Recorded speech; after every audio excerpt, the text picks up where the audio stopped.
start. Welcome to the debut episode of There Will Be Teegs.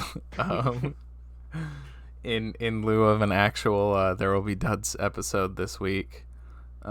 Stream, I should say. There is an episode that is on our normal things except for Twitch. So it's up onto YouTube and the Apple Podcasts and the Spotify and the others. It's one from before we were officially a podcast, when we were just Twitch streaming. So it's not. It might be a little like. I mean, it's awkward because it's one of our earlier ones. Like, it's a little messy. I didn't listen to the whole thing yet, but I was like skipping around, and it's definitely like we're less refined than we are now. Just saying a lot because we're not that refined. Yeah, obviously, according to this what we're doing right now. What movie is it? It's A Hard Day's Night is the movie that we did. It's just one that we, in those earlier days, I think it was when, like, we did a few, and then I think Nick was like, oh, hey, we should like, you know, record our audio for the next one, and then I'll like slap together an episode, but like not to like release, because it wasn't this one, but I think he did it with one of the other old ones. He was like, hey, record your audio, and then I'll like do a little episode, and then, you know, you guys can listen to that, and if we like it, then maybe we can do a podcast eventually. And I actually thought it was going to be longer until we ended up doing the podcast. And I mean, it was and it wasn't. I think there's like 7 or 8 of these episodes that were before the first podcast episode. No, there's that many. I thought there was only like 3 or 4. That's what I was thinking, but no, it was almost like 2 months practically. Yeah. So this is one that we happen to have the audio for all of us on. I think there's only like one other one that can be salvaged in this way. The other ones just might be lost to time because we never saved the VODs. We didn't record the audio. Yeah, because then did you go into that, like the first one, thinking trying this out for a podcast, or are you just doing it for? No, not at all. Probably if I did, I would have maybe done it differently in certain ways. Like,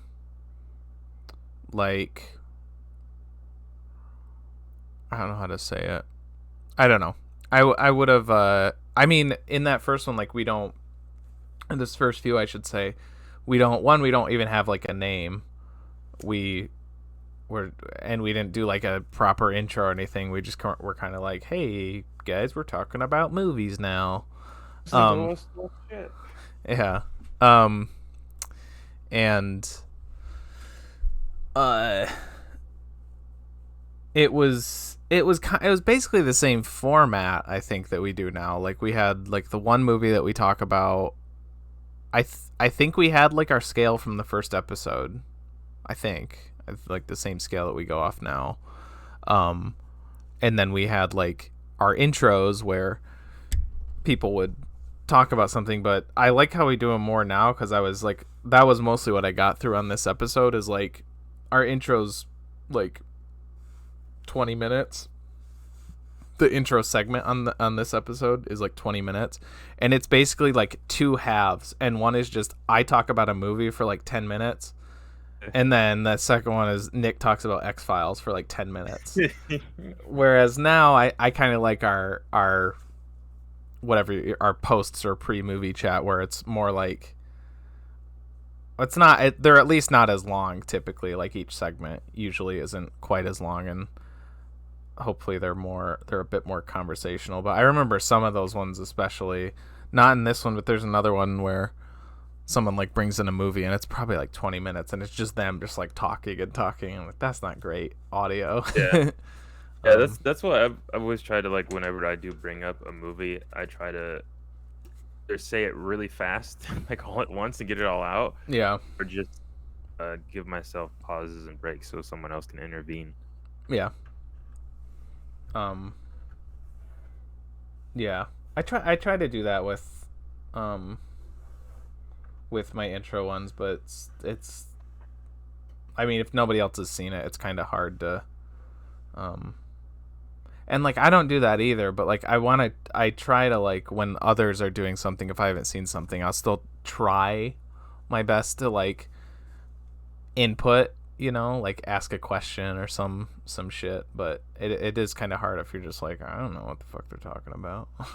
Yeah, and I feel bad too when there's like someone brings up something I don't know about, and I'm just sitting there like kind of like quiet for a while because I'm not being rude. I just don't know what's going on. Yeah. Which it really is my whole life. Actually, it's not just the stream. Yeah.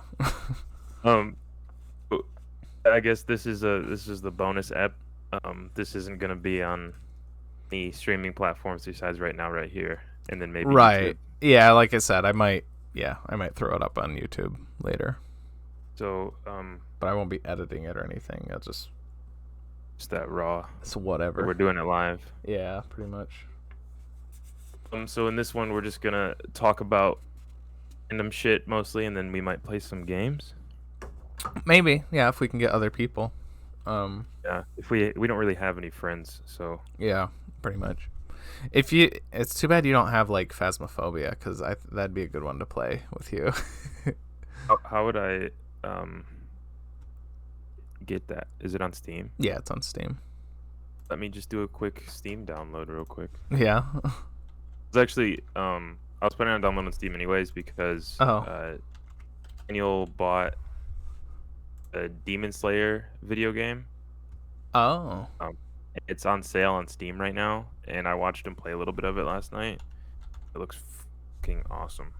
Like, I don't know, have you seen that show, Demon Slayer? No, I haven't. It's on my watch list on Netflix. I just haven't. I'm watching. I'm still I'm trying to go through like one anime at a time, more or less. And that said, I'm going through 2 right now. But they're ones that, one of them is one that I was like watching as it was coming out, and I just haven't finished the last season, so that's a little different. But that's Castlevania. Okay. And then the other one's Avatar: The Last Airbender, which is the one that I'm really into right now. That show's so fucking good. I can't believe I slept on it so long. Have you seen that one before? Because I know that was like big in like our generation. Yeah, well, that's the thing, is like I missed out on like super late to anime because I didn't get into anime till like a year and a half, 2 years ago. Mm-hmm. Then with just like the, I guess, quote unquote cartoons, because I feel like Avatar and maybe Naruto, those were on Nickelodeon, weren't they? Naruto I think was Toonami, or maybe that was like WB or like Fox Kids or whatever. That Naruto definitely wasn't Nickelodeon. That's I meant to like preface that with saying that like the 2 anime that I'm watching right now aren't technically anime. Like probably some anime snobs would like be screaming at me for saying that, because Avatar is fully, I mean they both are, they're American shows. Avatar is like a Nickelodeon show. Castlevania at least is like, I think Castlevania emulates more of like the anime feel. Like it looks like an anime. Avatar just looks like an animated kid show, more or less.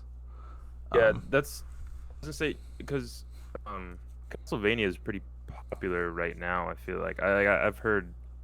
I think that's on my watch list too, because I've heard a lot of good things about that. It's really short too. That's high, Yeah, I've been like I watch. I order it by season, so like the less seasons there are, the higher on my list it is to watch, because I can just like get through them. Mm-hmm. Like the ones that are like, I didn't plan to start Naruto until I have like I think there's like 4 of the series I was planning to watch before this. Mm-hmm. But then I just randomly started watching it, and I've blasted through like 3.5 seasons of it. Mm. But that one's pretty long, isn't it? It's 9 seasons, and they have insane amount of filler episodes. But luckily, the filler episodes don't start until like halfway through season 4, but then once they start, there's like random chunks, and I think the last season is like a majority filler. Wait, what is okay? So I just looked it up. Are there two separate? Is Naruto one show and then Naruto Shippuden? Is that a separate one or is that the same thing? Still learning. I don't know. I think that's something different. I wish Daniel was here. He's like the resident Oh, okay. Naruto expert, but I think it is something separate, but I think it might be conjoined in the G series. I don't know. I think there's another there's a maybe even more than one like branch Naruto series that's just as good as like the original one. Okay. I can't remember. I just need to go to the Wikipedia. Wikipedia is really good for this because it'll like break down like all that stuff. Like, because there was a new Neon Genesis Evangelion movie that came out last year. That's supposed to be like, really? Yeah, it's supposed to be like, well, I don't know if you know the history to that series. There's been like 3 or 4 different endings, but and that's why I just kind of like went on a little wiki dive into it, trying to suss out. I'm like, okay, so there's the show, and there was like the 2 reboot movies, and then there was like the 3 more reboot movies. It's a very strange thing, but and then it'll always say like, I don't know. I like how Wikipedia in the little like main box where it has like, the basic info for it for like anime or whatever. It'll like, it has it broken down by like, it'll say like manga and then the credits for that and how many volumes, and then the anime television series and the separate ones of those, and then like the films, and then like for here I can see that that Naruto and Naruto Shippuden are 2 different series. Oh, see, I told you, dude. I totally knew that. That's what I'm just saying. That's what this. I could have just went to Wikipedia, but it looks like Shippuden just immediately followed the first one. The first one is 2002 to 2007, and then Shippuden was 2007 to 2017. Holy shit! Yeah, that's a lot of anime. Yeah, dude. What did I get into? Yeah. Okay. So the original series is 220 episodes. It's like a lot. I watch Dragon Ball Z though, so Yeah, how many episodes is like the original Dragon Ball Z? Dragon Ball Z, I believe, is 293 or 291. It depends on. Some people consider they did like special episodes. I just count those as their movies. I rope those in with their movies. That's History of Trunks and Bardock. But some people count those as episodes. But I believe it's 291 or 293. Nice. 91. 291? Yeah. Ayo. Ew. So 291. So whoever made that counts the specials as like separate from the main series. Yeah, so that's the thing is like I've been meaning to also get more into DBZ because I've seen Dragon Ball and then I've seen like all 9 seasons of this, but I haven't seen any of the movies or like anything extra. Oh yeah. In the series. So like I'm missing. I'll show off my little thing. Oh, here we go.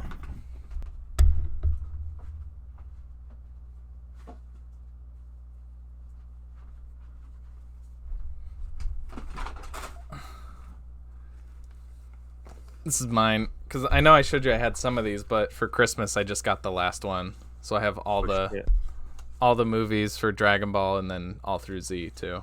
Oh shit! I have to steal all those from you. Yeah. Or if we do our show. Oh yeah, if we do our show, there will be Teegs and we just watch Dragon Ball. Yeah. Yeah. Review it. We should just call it that no matter what. There will be D's. Dragon Ball Z. Teegs. Dragon Ball Teegs. I actually, that's funny. When I was in elementary school at BCCS, I mean, I wrote a lot. That was kind of where I guess my writing habit or whatever started. Because I don't know if I did if like which informed the other, which was first, but I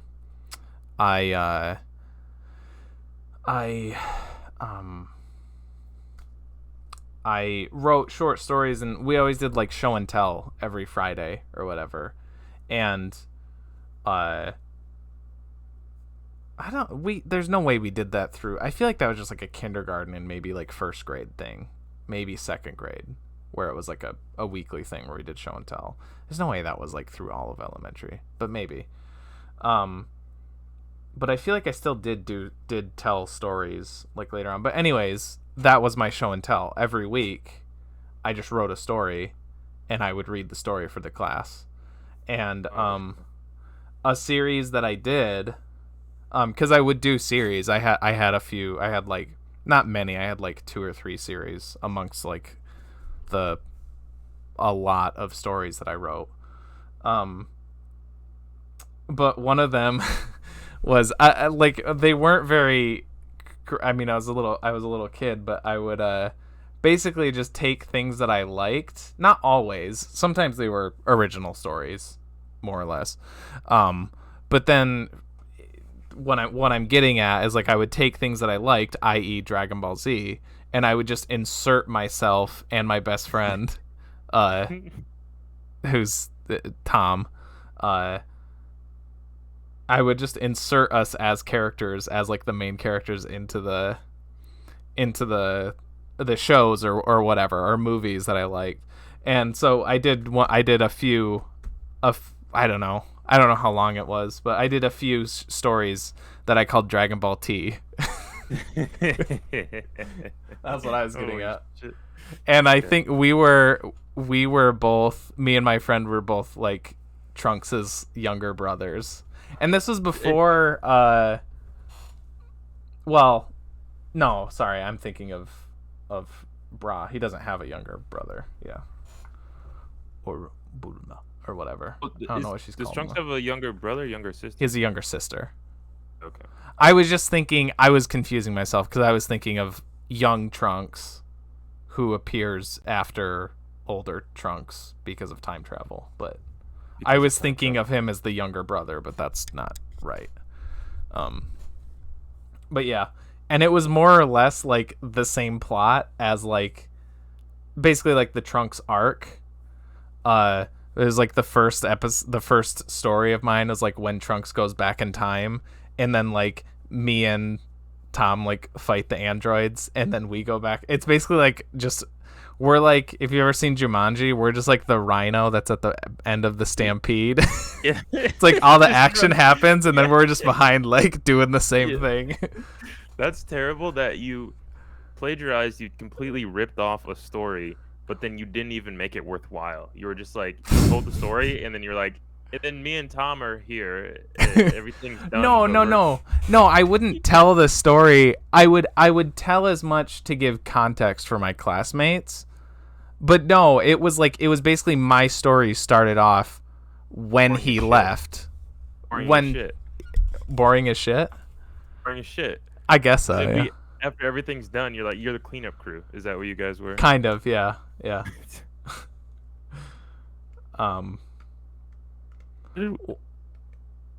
What?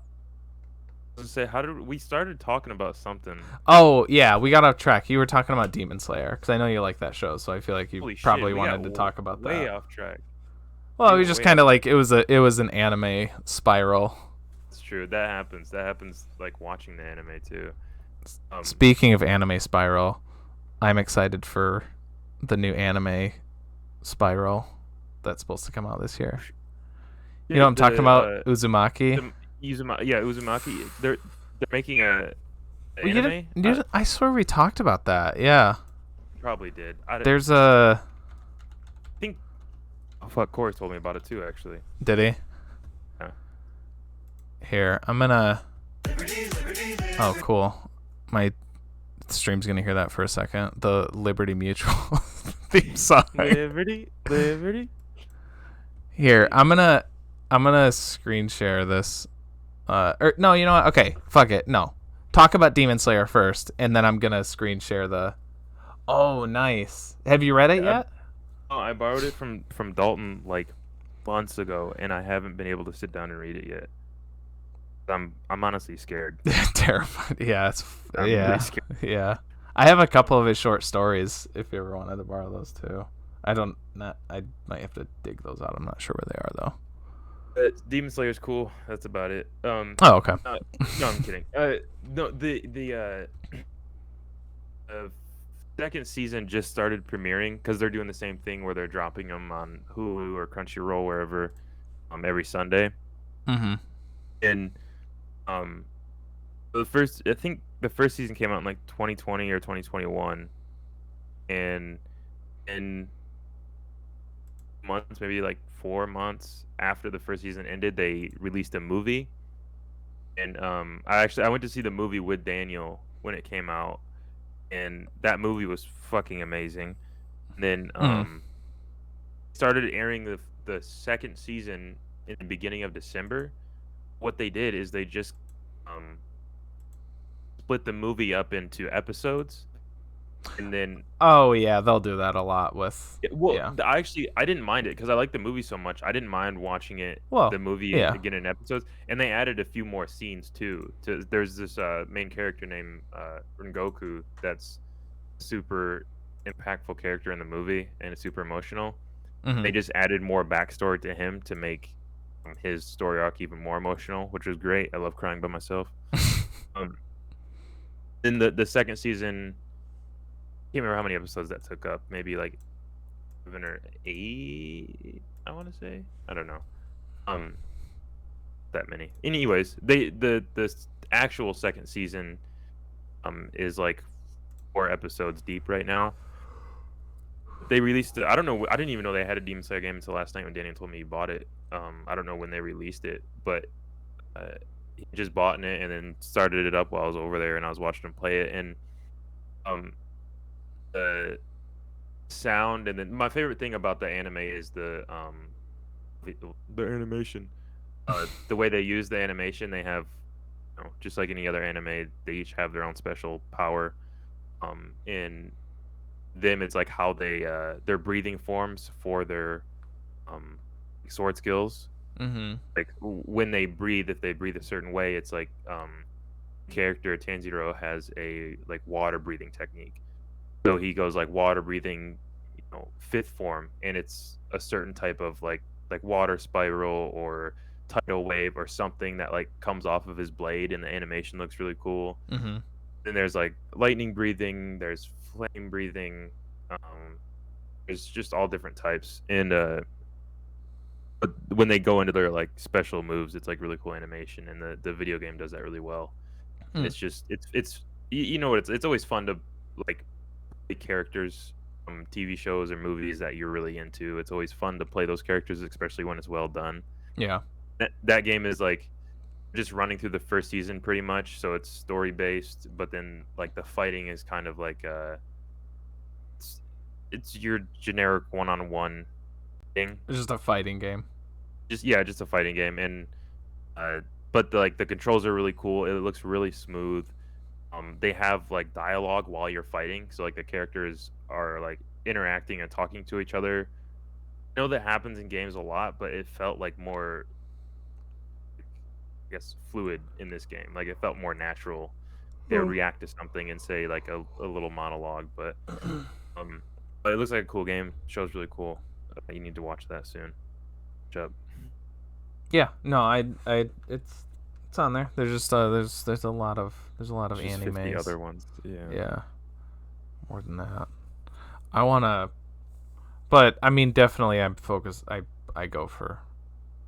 I mean, and that one's only one season, which is good. But like, for now, it's 2.5 right now, or 1.5 right now. Yeah, and it's like 20 something episode seasons, right? Yeah, I believe so. Yeah, like 21 or 22. Yeah, I feel like literally the only like long form anime I've watched is Dragon Ball, like the Dragon Ball series. Everything else is like it's those ones that are like Cowboy Bebop length, you know, like 25, 26 episodes, or Death Note was like 36 episodes or something. So like between there is like that's usually what I aim for. I thought Death Note was longer. Oh, I'm for some reason, I don't know why, and I don't want to say this because there's gonna be a whole bunch of weebs mad at me, but I get Death Note and Bleach mixed up. I was gonna bring up Bleach. Yeah. Yeah, I've never seen either of them, so I don't know anything about them. So I'm just playing the ignorance card. But yeah, I don't. Go ahead. Say I don't know why I get them mixed up. Just because like the little things that like the little thumbnails I see of them might look kind of similar. I don't know. Yeah, I think they're both like. I mean, Death Note is like, I don't know, death. Like it implies like Grim Reaper, and I think that's also kind of what Bleach is about, sort of. Do you have the Chris said it's easy, you just don't add Death Note to your laundry, so that's how you tell them apart. Oh, okay, all right. So just don't watch Death Note. Is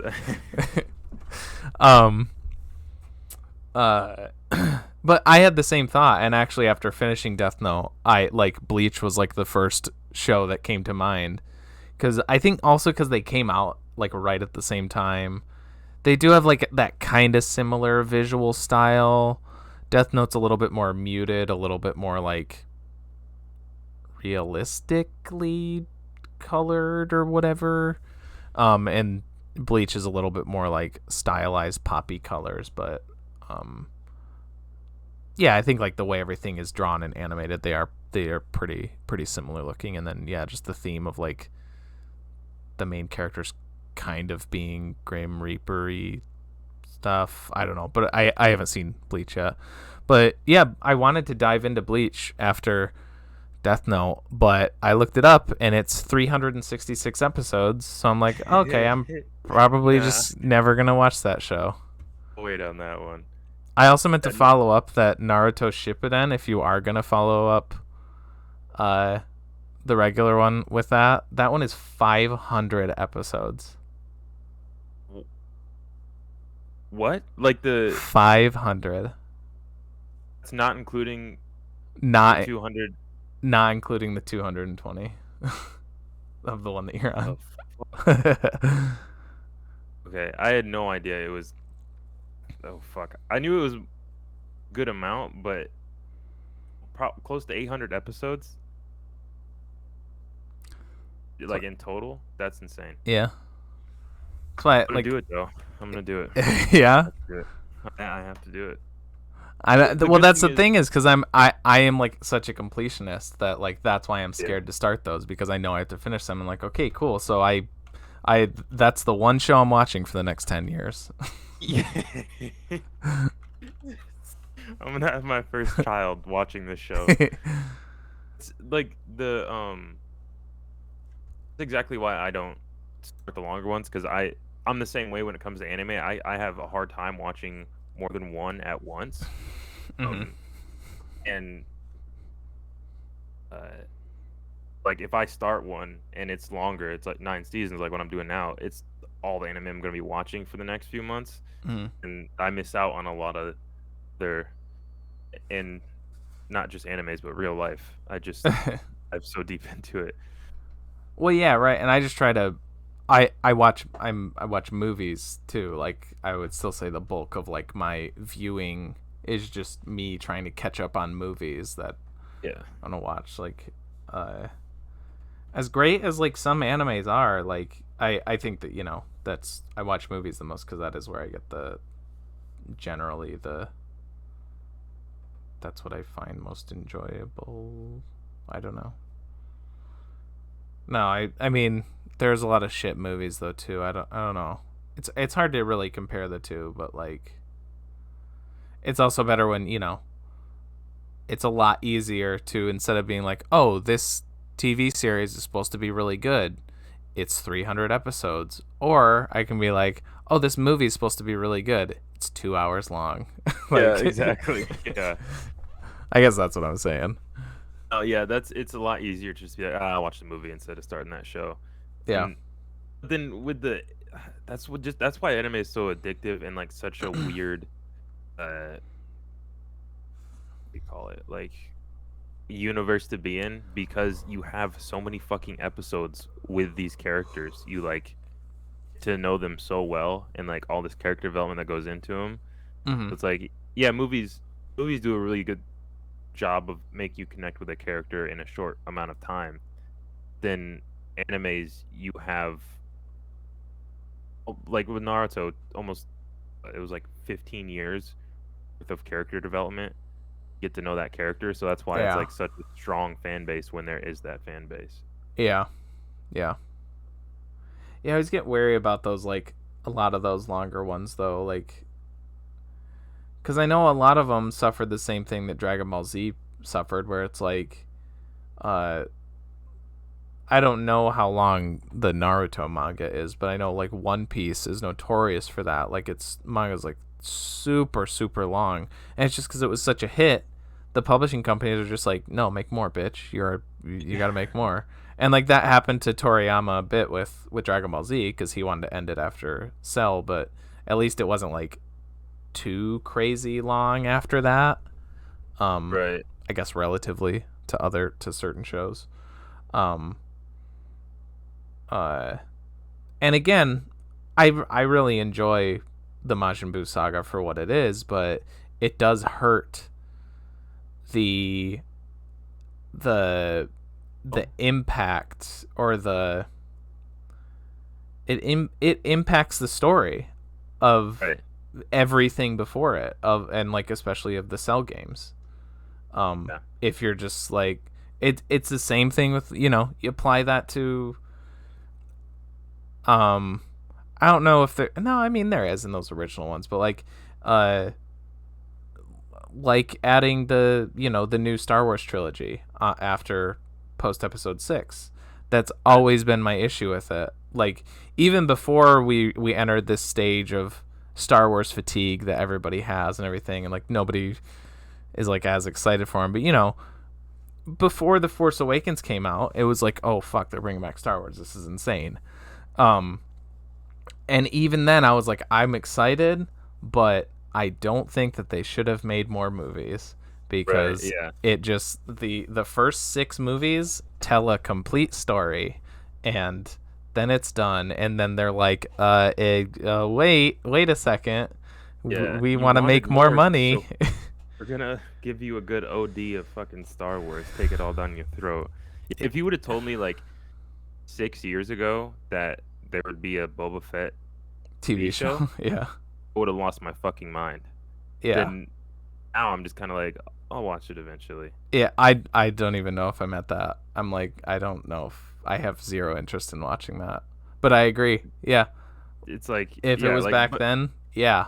But now, yeah, there's just too much. But yeah, and that's what, like, yeah, the anime suffer that extremely because I feel like they get pushed more so than any other type of like platform of entertainment. mm-hmm. It comes to, like video or movies or TV shows, just keep pushing out and dumping stuff out there, and so they suffer the worst from like filler episodes or filler mangas, what so have you. So it's shitty that you have to like before you get into an anime, you have to look up what episodes to skip. Oh, yeah. I like See, I don't like can't do that though. right, Like, doesn't say like I don't like skipping episodes because I feel like there's no matter how filler it is, there's a little pieces of each episode that you could like mhm, you might connect with the character mhm, more. When there's like a long run of fillers, like if it's gonna be more than a few episodes mhm. fillers, and it's gonna kill the show for you because there's gonna be Right, nothing yeah. going on. It's a filler for a reason. It's boring. If you watch like 6 episodes of fillers in a row, you're just gonna be like, why am I watching this show again? Why did I watch Yeah. 200 episodes of this to get here for nothing? Yeah. That's what um Avatar has definitely has some, but that show's like a lot it's a lot I don't know if the word's tighter. I don't know. it's in total it's 61 episodes. Well, it says 61, but I'm pretty sure I counted it's only 60. I don't know. One of those numbers doesn't matter. And they come and go, the filler episodes, but I think that show is so tight otherwise that like I love the filler episodes even. Like I love the story ones too, but and I mean, I guess I would, if I had to, I would say I prefer those, but like I don't get that feeling that I would get with like Dragon Ball Z or something like that, where it's like, okay, it's filler episode. It's like those are the fillers in Avatar are like just as good because Really? yeah, no matter what, like I thought of it like when you said there's always a little something, like they always put in some sort of like character moment, character development or something. And actually, the first time I cried at that show was during a filler episode. Oh shit. Yeah. Oh fuck. Um. Because I started watching that, and I think started watching it right before I moved or something. So like there was a reason I had to stop watching. I just never picked it back up. Mm-hmm. It like I loved it while I was watching it. I think I made it through the first season. Okay. And I loved it. But Okay. it was also hard because it is an American cartoon or anime, however you want to say it, and I hate being like this anime snob, but I'm used to like watching it in subs. You can't. It's an American show though. You can't use that argument. Like no, I felt like it just felt weird.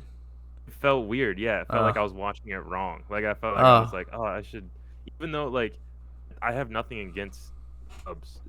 Like I mean DBZ, that dub cast has some of the strongest voice actors. There's other shows that have really good. Didn't you say you watch like the Ghibli movies in English? Oh yeah. Well, okay. At least Spirited Away. Yeah, the ones I watched. The one I watched when I was young was dubbed, obviously, because I didn't know how to read. Right. Yeah. Watched Mononoke in subs. I've seen that one in both. I've seen a few of them both, but that's another one too. Yeah, they have. I don't know how they are. I haven't looked into the other like voice cast for Ghibli films, but I remember Mononoke had a pretty stacked cast. No, they all are. That's like that. That's what I turn to when I'm like, hey, it like, not that I do, but if somebody's like, no, dubs are always shit, I'm like, no. If you get a good voice cast and you like actually care about it, like I think they do with the Ghibli translations, like they always get like really good voice acting for it. Yeah. Then, but there are some really bad dubs out there too. Yeah. I think it's just the language of Japanese. It might more so be because I don't understand it, but it just feels like there's more emotion in their words, and there's more like when there's a gritty scene or a moment happening, like you feel the grit and the anger in a voice. And in some dubs, when they try to sound angry or gritty, it just comes off kind of goofy, and like it comes off too cartoony. That's the thing. Even though I'm watching a fantasy universe cartoon, I want it to feel real. So like watching it with the Japanese, it feels more. You can get more into it. I think that's a character to character thing. Yeah. Where I don't know, because there's been some subbed animes that I've watched, like Akira comes to mind, where like it's funny because that's one where a lot of people like point out as like an especially bad American dub. I like the American dub, and I think the original Japanese, like there's moments where it's just like it's ear rape, like the way that they like and like it bothers me sometimes how they act, how they voice act. And maybe that's just a cultural thing. Maybe that's what I'm used to, but love the ear rape. I give them both a chance. I'm not hard line either way. I definitely prefer dubs for various reasons. I get the only like argument that I like feel for subs and wish that I could be more in that ballpark is just that that's like, you imagine that that's probably more like the artist's original intent is like whatever Yeah. that is. But that's why I think like if you get a crew that tries their best to faithfully adapt, like I think the Ghibli animations or the Ghibli translations and Dragon Ball Z, Christopher Sabat, who's like the voice director for the American translation, you know that guy like really cares about the series and like puts his all into it. So that's why I think like Dragon Ball Z is another good example of like a really good dub with like people who care about making it like as good as they can, and like also like the voices in the America are just, there's so many good like voices. I don't know. Yeah. Um, I know that I totally or no, I think I can't remember if we were gonna talk if we were gonna do this for our possible podcast. Is we were gonna watch DBZ. You're just gonna yeah. watch. Okay. Like, Oh, that's, I'm gonna what were you saying? I don't know. I mean, we hadn't like fully, like if we were gonna watch all of it or if we were just gonna do like Super or right. yeah. But either way, I'm gonna rewatch DBZ and subs because of that reason, because it has a stellar voice and it's like popular because it's American voice casting. Oh, okay, gotcha. Sorry, I got distracted because Nick asked if he could jump in. So Hell yeah, dude! Get us to think stop we'll do talking that. about anime. yeah. I'm tired of talking about anime. I could do this for too long. Uh, Before we stop talking about anime, though, blacked my screen. So people couldn't see. there's one more you need to add to your list. Have you heard of oh shit, I already forgot about it. The fuck is it, dude? Holy shit, I can't remember what it is. Let's okay,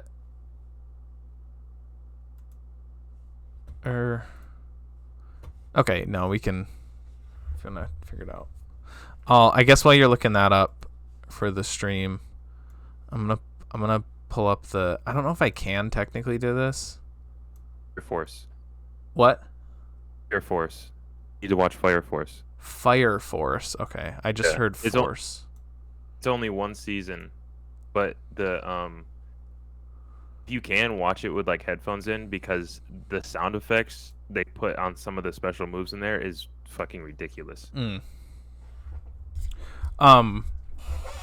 before we move off it, maybe I shouldn't, because I kind of want to bring up Avatar on like an actual Duds episode when I finish it. No, we're not recording, Nick. I said at the top if I might throw it up on YouTube, but other than that, I wasn't planning on. We're not recording, so no. This is an exclusive Twitch only episode. Yeah, Twitch and Sweet. maybe YouTube. Sorry. Yeah. Okay. But no, you should save Avatar because I'm gonna. Fuck, dude. I gotta go back and finish it. So then, when you finish it, we can talk about it together. Oh yeah, and I just can do leave that. Travis and Nick and out of it. Yeah. Yeah, you should. It's only, like I said, it's only 60. If you watch the first season, they're each 20 episodes, so you're a third of the way through. And I think like if you dug the first season as much as you did, I think you'll like the rest of it even more. Because I actually thought like the first season was fine. I was like, I went through the whole thing and like I didn't have a bad time with it, but I was like not understanding why it had all the praise that it does. And then it was like a few episodes into season 2 where I started to be like, oh, these characters actually have like development and like arcs and everything. Like before then it felt like, a Nickelodeon kid show, but maybe like a little step above. But it's like as you get into like the second season, you get farther on, and now I'm like halfway through the final season. I'm like, okay, no, this is like one of the best shows. Like maybe ever. It's one of the it's probably the best kid show like ever made. That's why I think what my issue is with like dubs on some animes is it makes me feel like I'm watching a kid show, which I mean I have no problem. I've Oh. I have like a lot of pride in my imagination and like, not letting go of feeling like a kid. You know what I Uh-huh. mean? It's not like I'm trying to like I'm an adult now. I can't be watching kid bullshit. Mm-hmm. It's just harder for me to get into when it feels like it's a kid show. But with that said, I liked the first season of Avatar, Yeah. even though like in the back of my head I was like, okay, this is kind of a kid show, but now I can tell where it's going. And that's like to say this earlier. I'm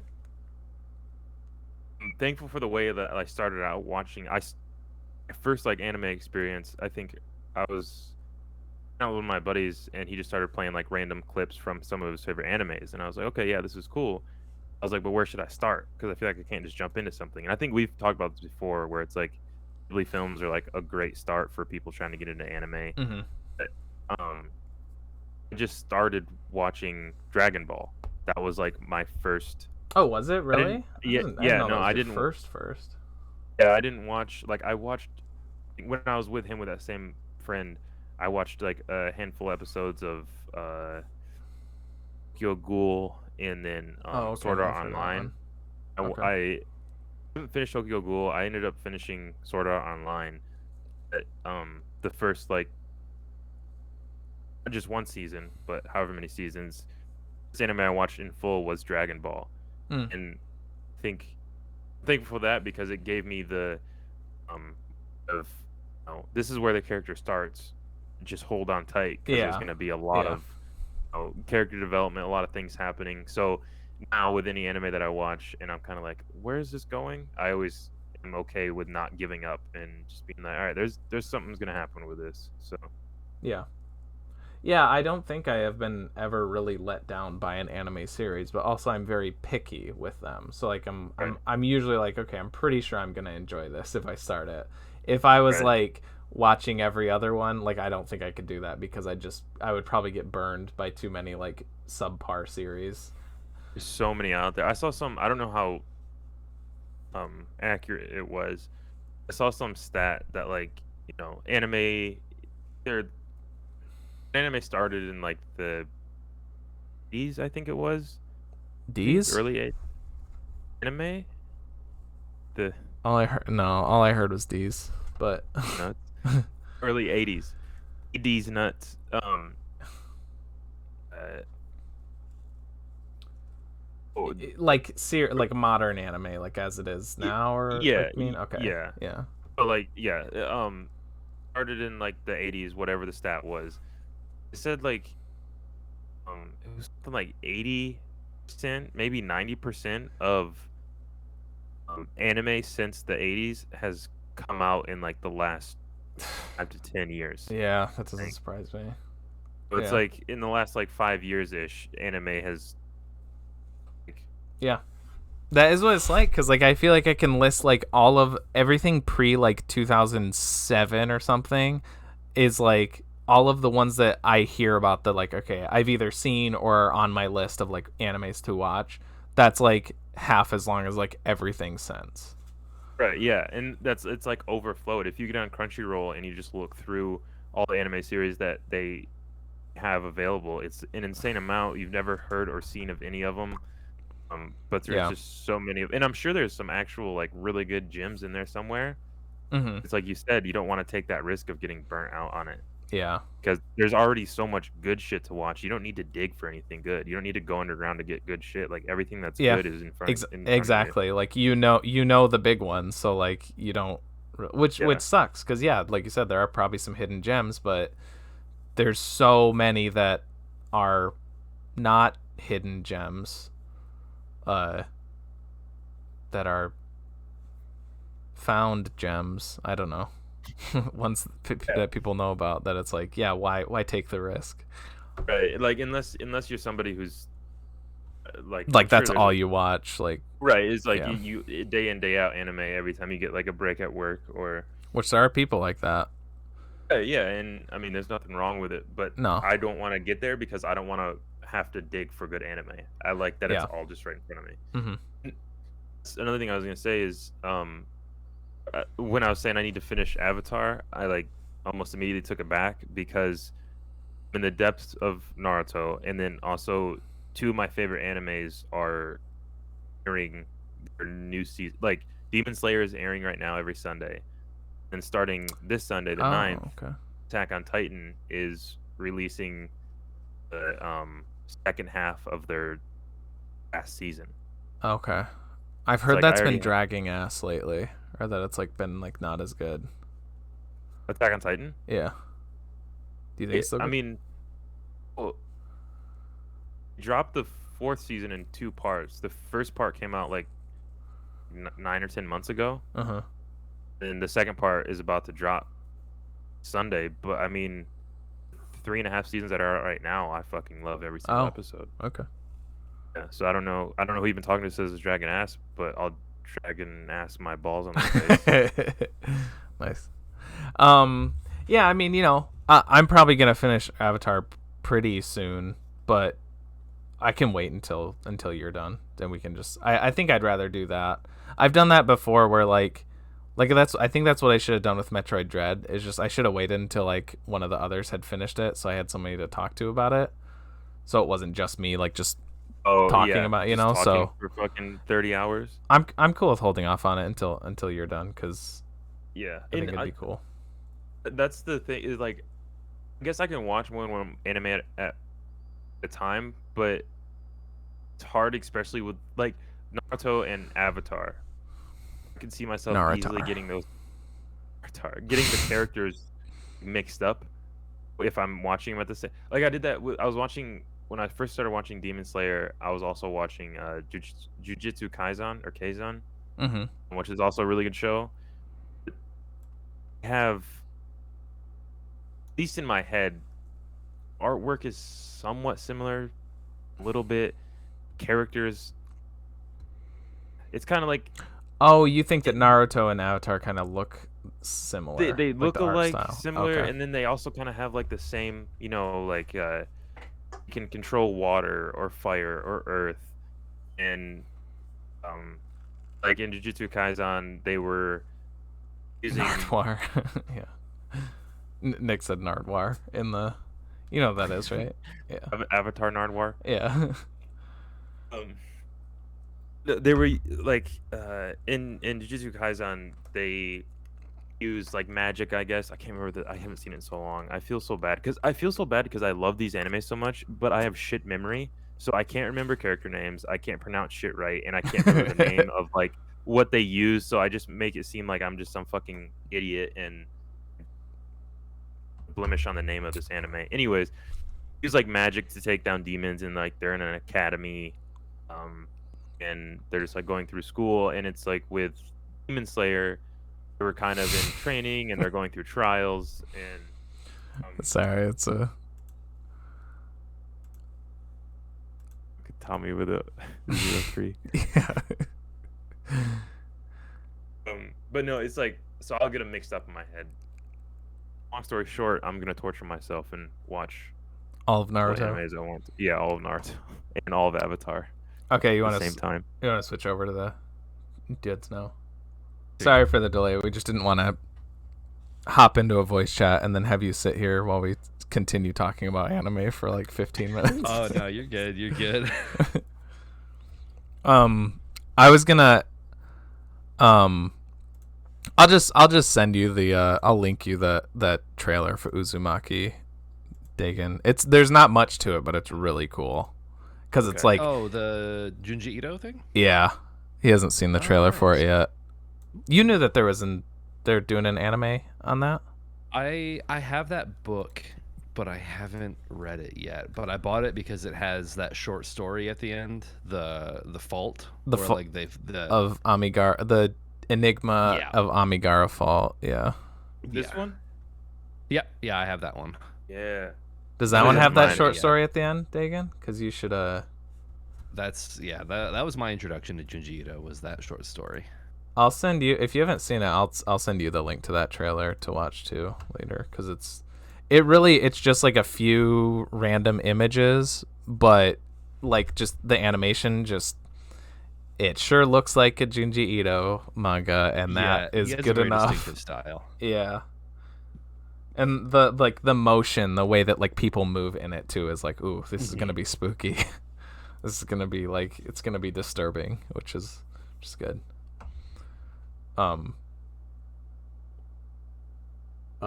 Yeah, I think that was the last anime thing that, I guess, as I said, we were gonna put a pause on the Avatar talk, but I did want to do that in a like future the episode. cartoon series, right? I Not don't Yeah. think there's a No, but short I story.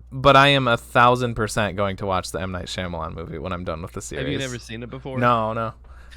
I The never only watched way the I've show seen it either is- before. Oh, I've seen the M Night one, but it had riff tracks commentary Oh, over okay. it. So I mean,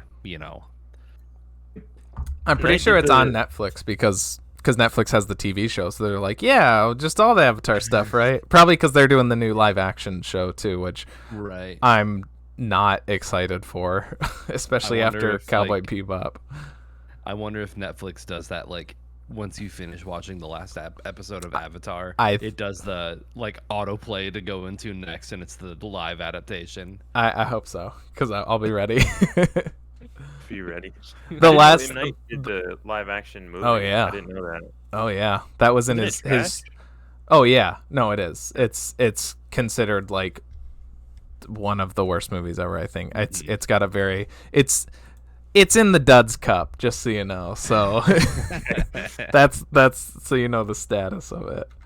It's just called The Last Airbender though, because like the year before, the movie Avatar came out, the James Cameron movie. I remember that Right. James Cameron just said, "Fuck your shit. I'm naming my movie what I want to." Yeah, So they're making a live action TV show of Avatar now. yeah. Stupid. Why? Like, why would you do that? Because the M. Night Shyamalan movie was so good. It has a It was so good. 5% on Rotten Tomatoes, just so. The movie does. Yeah. Holy shit. Yeah, it's you fuck not. it up It's that not bad? good. Really, I want to watch that right now. Yeah. Um, I did that with you- Death Note. I watched the Netflix Death Note movie right after I finished the series, which was also like not great. I don't think it's I think the Last Airbender movie is still like leagues worse. Like Death Note movie was just fine, but like when you compare it to the anime, it's like I don't know why they Doesn't keep fit. trying to make live action animes when it's just not gonna work. The way anime is, because like, people will the- watch them. It doesn't matter But if they're good or not. can't do live action with anime because of like how specific the art style is and like how the people they're making a live action One Piece. Have you ever seen any? Have you even seen any pictures from One Piece? Yeah, I None of those watched one. I characters- did I watch know, One Piece when it was on. I know the for general kids. aesthetic of it. The Gum Yeah, Gum it's Man, like the stretchy. Yeah, like those half those characters you cannot physically like make look decent in live Yeah, Usopp, that weird Yeah. fucker. action. Yeah, like there's no way you can make that shit. Then there's I don't remember the names, but like there's like a little person, but they're like weirdly proportioned. I'm not sure. there's I don't know also- it there's, like- super well. I watched it years ago. There's a dude who's like fucking 8 feet 2 inches tall, and then there's like people that are like 2 feet tall, and then there's dudes that weigh like 1,000 pounds. It's just stuff you can't make look anywhere good. I literally I think this is Netflix's promotional strategy for these adaptations is they're like, look, we didn't whitewash the cast, so it's good, right? Right? And then it's not. So I like that's all they've shown for the Avatar show so far because it's in early stages. And people are like, "Oh, it looks so great." And it's like it's literally just pictures of the people. Oh, they're just happy they're It not doesn't white. mean any. Yeah, pretty much because they whitewashed the cast in for the most part. The movie is very like the show is very clearly it's like Asian influence, right? Like they're all supposed to be like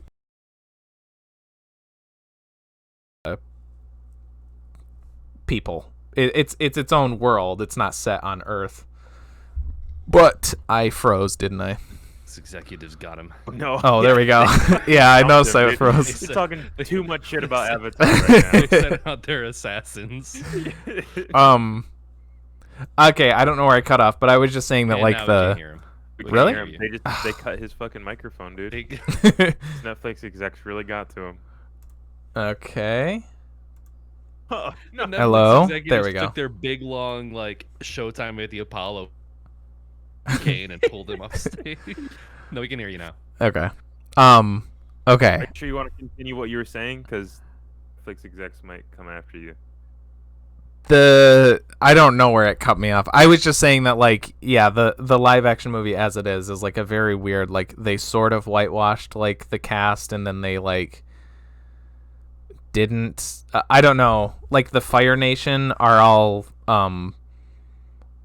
like Dev Patel plays Prince Zuko. And it's like that's not whitewashing, but also like those characters aren't supposed to be Indian or what. I guess I'm assuming that that's what Dev Patel is. Sorry. Oh, dude. But then like they whitewashed like some of the main characters, and so Netflix is like, hey, we didn't do that, so our show's gonna be good, right? By virtue of that, that's all it takes for it to be. Pretty much. Well, that's what that's all they wrote off of with the Cowboy Bebop show. They're like, hey, look, Jet's played by an Asian guy.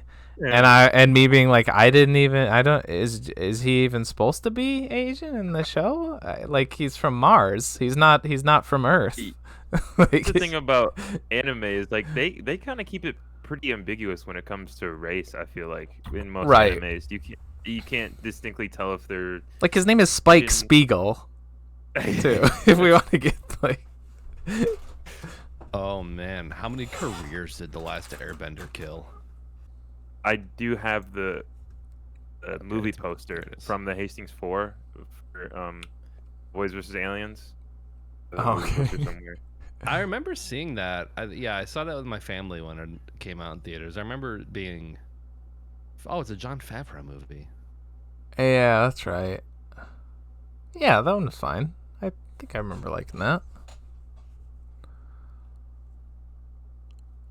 That was sort of like Harrison Ford's, like, I'm still doing shit even though I'm yeah. So, his name, I've seen him. Daniel Daegan is playing. Oh yeah. Fire Lord. That's. It's not Ozai. Fuck, what's that guy's name? Oh, it is Ozai. Yeah. It is Ozai. I feel like there's a renewed interest in Avatar as a franchise. I think partially due to like the pandemic, because I feel like when the pandemic happened, I think a lot of people were like revisiting older shows, and I think I feel like I saw so many people just like, I'm rewatching Avatar. Same with like The Sopranos. I feel like there was like a renewed interest in The Sopranos because people were at home. Oh well, I think it's also because that's when it was one of those just like perfect releases, because Avatar just happened to come out on Netflix like right around this time. I don't know, maybe it was on purpose, but also since they had the deal to do the new show, I think it was just kind of coincidental. Okay. Same with Animal Crossing releasing. I was gonna say that. Yeah, that was like so perfectly timed. Yeah, I was. That's like exactly what I was like thinking of comparing it to. See, and you said you got it for Kalia. She's getting in while the getting is good, because I played that game for like a year straight and fell off. But she's got it now with like all of the new updates and all the new shit. Oh. Whereas like I fell off long enough ago where like even with the new updates and the new stuff that they've added, it just hasn't hooked me back in. Like when it was like pandemic days, I played that game for like an hour every day for like 8 months straight. It was damn. Crazy. But then it's like you run out of stuff to do, and then you're like, interesting. I don't even know like what you don't have to go over like everything, but like what's some of the stuff that they have added since that like they didn't have? They added the coffee shop. Okay. In the museum. We don't have that yet, but I know of that. Yeah. And then they added stuff like you can go to Harv's Island, and you can. It basically works like you can pay a gyroid 100,000 bells, and you can get Leaf to open up a shop. Basically, all of the stuff from Animal Crossing New Leaf on the 3DS. Okay. They're basically implementing all of that stuff. All right. But you have to do it on Harv's Island. and like none of that Okay, stuff was in the interesting. base game. Hmm.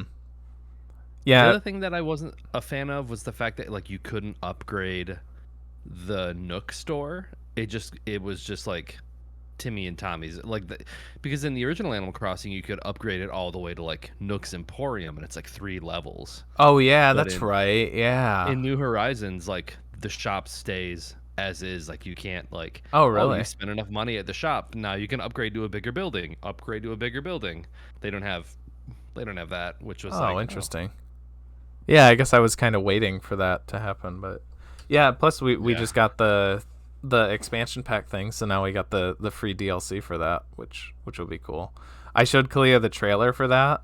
Yeah, the family plan that, so you have it too. It comes with the Animal Crossing DLC is free. Oh. So Gotta go. maybe You that'll Nick hook left the you. oven on. You He's gotta know go. what? I might have to check that out actually. It adds like crazy. What? You're still up? Okay, to finish what? Animal Crossing. Oh, You what? What's Two she wisps, doing? so I have to finish it. Okay. Oh, you got Wisp. But I also need you to Make a net Nice. because you can't catch them. Okay. Okay.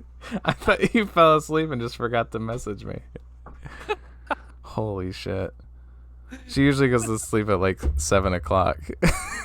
Oh, But she didn't You're get playing to Animal- she didn't get to play this earlier, so she just like I gave it to her, so she was playing it in bed, and yeah, I have to catch the last 2 wisp spirits for her because she has to go to sleep. That's funny. What the fuck? What are the odds of that? Yeah, that was kind of perfect. So fucking okay. crazy. How many people are you maxed out on the family plan thing? Yeah, I am now. Shit. Okay. Why? Oh, because Chloe's watching the stream and she just texted me, "You have the DLC for Animal Crossing." Well, I can So- see. I had already asked. Who can we kick off? Well, let's see. I asked Isaiah? James, and he said he was in, and then I was like, okay, I just need your email, and he hasn't responded, so that'd be the only one. But everyone else is already in and paid up, so Okay. so yeah. Okay. I think you have to fight James now to the death. Yeah, Yeah.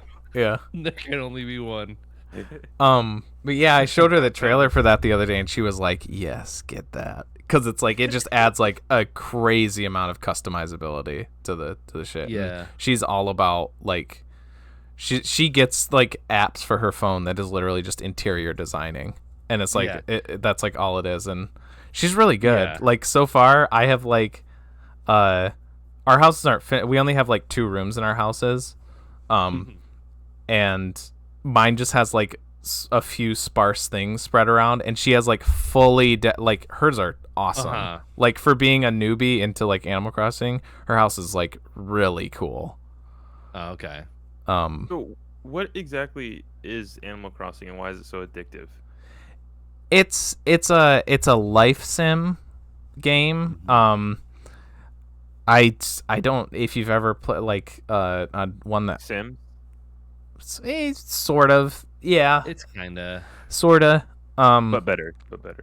Yeah, I think a lot of it is the just the aesthetic. It's a really like chill vibe, you know. It's a Okay, good yeah. it's a good time, and Good getaway. it's basically like you have a house and you're on a little village, but on this one it's an island.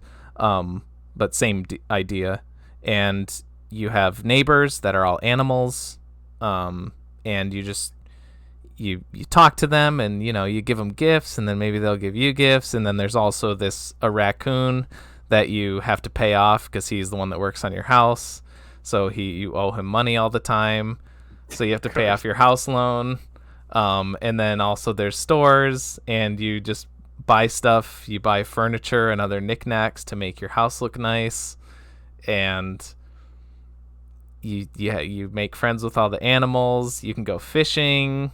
You can Catch bugs. catch bugs, dig up fossils Mm-hmm. to So- put in the museum, which the museum in this one is so fucking cool. I love the museum in New Horizons. It's so cool. Mm-hmm. Being somebody who's never played or watched gameplay of this game. It sounds fucking boring, but I know, like, I know if I pick it up, I'd be addicted to it. Well, No. TJ and I have both played since like GameCube days. So. Yeah. Shit, that's been around that long. GameCube one, the original Animal Crossing was the Nintendo 64 disc drive. Yeah. Yeah. Oh wow. Okay, So that we're makes looking more at sense. like 2 decades now. Okay. Yeah. That's wild. That's almost 3, bud. You're that old. Yeah, and like another one that I play that's like same thing except you add farming in is Stardew Valley. It's same deal, but I don't know. It's one of those where there's no real objective. It's just a lot of people say that it's almost like meditative to play these games because it's just so chill. A getaway. Like it's just somewhere you can sink Well, into and just not be in real life anymore. Mhm. Well, that's what we were saying. You know, the new Animal Crossing game for the Switch dropped literally like the day of like shutdowns and quarantine. Mhm. Oh yeah. Like I think I got the last copy at Damn. Target in Kalamazoo. There was like one left, and it might have been like the display one. Mm. Like people just snatched it up. You couldn't find it anywhere. I remember. But I it was, remember. like, everyone was stuck at home, and the Switch is like portable. You could just play. You could just sit on the couch and play it, and like that's what we did for like weeks. Yeah. Yeah. That was me I- in Breath of the Wild. Cuz I got my Switch that Christmas before shutdowns, and I kept putting off Breath of the Wild just cuz I don't know, it's an intimidating game. I get that way. The first like Time month sink. Yeah, the first month or so I had my Switch, all I played was Pokemon Quest, which is like a free-to-play, like, basically like idle game that you could get on the Switch. Because I was just really intimidated, and then shutdowns happened, and I was like, yeah, fuck it. And I played it for, like a month straight, and there was a couple, I want to say more than one day in that month where I literally woke up, started playing Breath of the Wild, and I played it until I went to bed, like just straight. Just did not shit. stop. I'm the same way with video games. Is like I'll avoid starting one that I really want to fucking play because I know it's gonna do that to me. Like if I'm not working on one of those days, or if it's a weekend, I'm gonna spend probably over 8 hours on that game. Yeah. And I will love every second that I'm in it, and then as soon as I'm done with it, I'll be like, wasted a whole fucking day on this bullshit, and then I'll do it. I'll do it immediately the next time I get a chance to.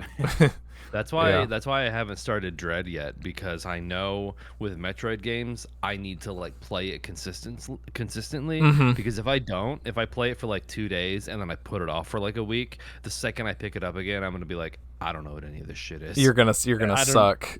Like, yeah. Oh yeah, I know what I'm you not mean. gonna remember anything. I don't know where I'm at. I don't know why I'm doing anything. So like one of these days, I need to just pick it up, and just power through it and play it. It's I don't get how I will say can it's do that.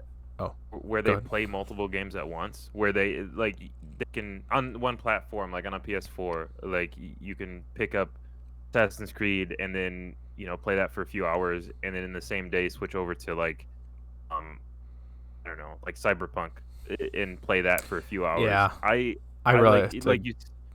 go yeah, at like one if I- game. Yeah. Like Nick said, if I set the controller down for a few days and then try to pick up that same game, I'll be like, wait, where the fuck am I again? Yeah. Let alone switching between games. That's what I was using those games as examples because that's exactly what Corey did. Where he got a PS5 and it was just like cycling through games so fast, and I was like, how do you keep track of all this shit? I was like, it's so fucking impressive. I could not do that. I think I was for like me, that as a like- kid, but not anymore. For like the last 3 years, Fortnite and Minecraft are the two biggest games that I've probably sunk the most time into, and Yeah. because there's like the least amount of stakes. The storylines in Fortnite, Deadpool and Master Chief are in it. Who gives a shit? and now the Rock, right? And now The Rock is in it. What a surprise! I can't believe it took him this long to get The Rock into Fortnite. Yeah. But it's like Minecraft is like I mean, it's not necessarily an idle game, but like I can just load up a random world and dick around until I get bored. Like Fortnite, Yeah. it's like you play a game until you die. It's like 2 games that I don't have to invest time into and like pay attention to, which is like I wish I had an attention span, Yeah. but like I don't anymore. Yeah, and now I've got that's like one of the upsides about being so poor is because I can't like I like can't afford games, so like I just have one game usually. Except on Steam I have like except on Steam I have like dozens of indie games, right? But like I mean like on my Switch usually it's just like one game, if that. But now I have 3. I have Dread, which I've beaten twice, but I'm on a 3rd playthrough of it right now. Nice. But I have Dread, Animal Crossing, and then I got Pokemon Shining Pearl, too. And I've only had one play session of Pokemon, and then one play session of my 3rd playthrough of Dread. Like basically since I got Animal Crossing, because like most of my time is in Animal Crossing, but it's weird because it's like, yeah, I could, that game being what it is, there's like, it's an indefinite amount of playtime. So like, I want to put in time in Pokemon and Dread, even though I've, again, beaten it twice already. Right. But it's like, yeah, but Animal Crossing's right here, and I've already started it. It's really easy. I don't have to stress about it. I got so sunk into Animal Crossing. I was like downloading apps to track turnip prices.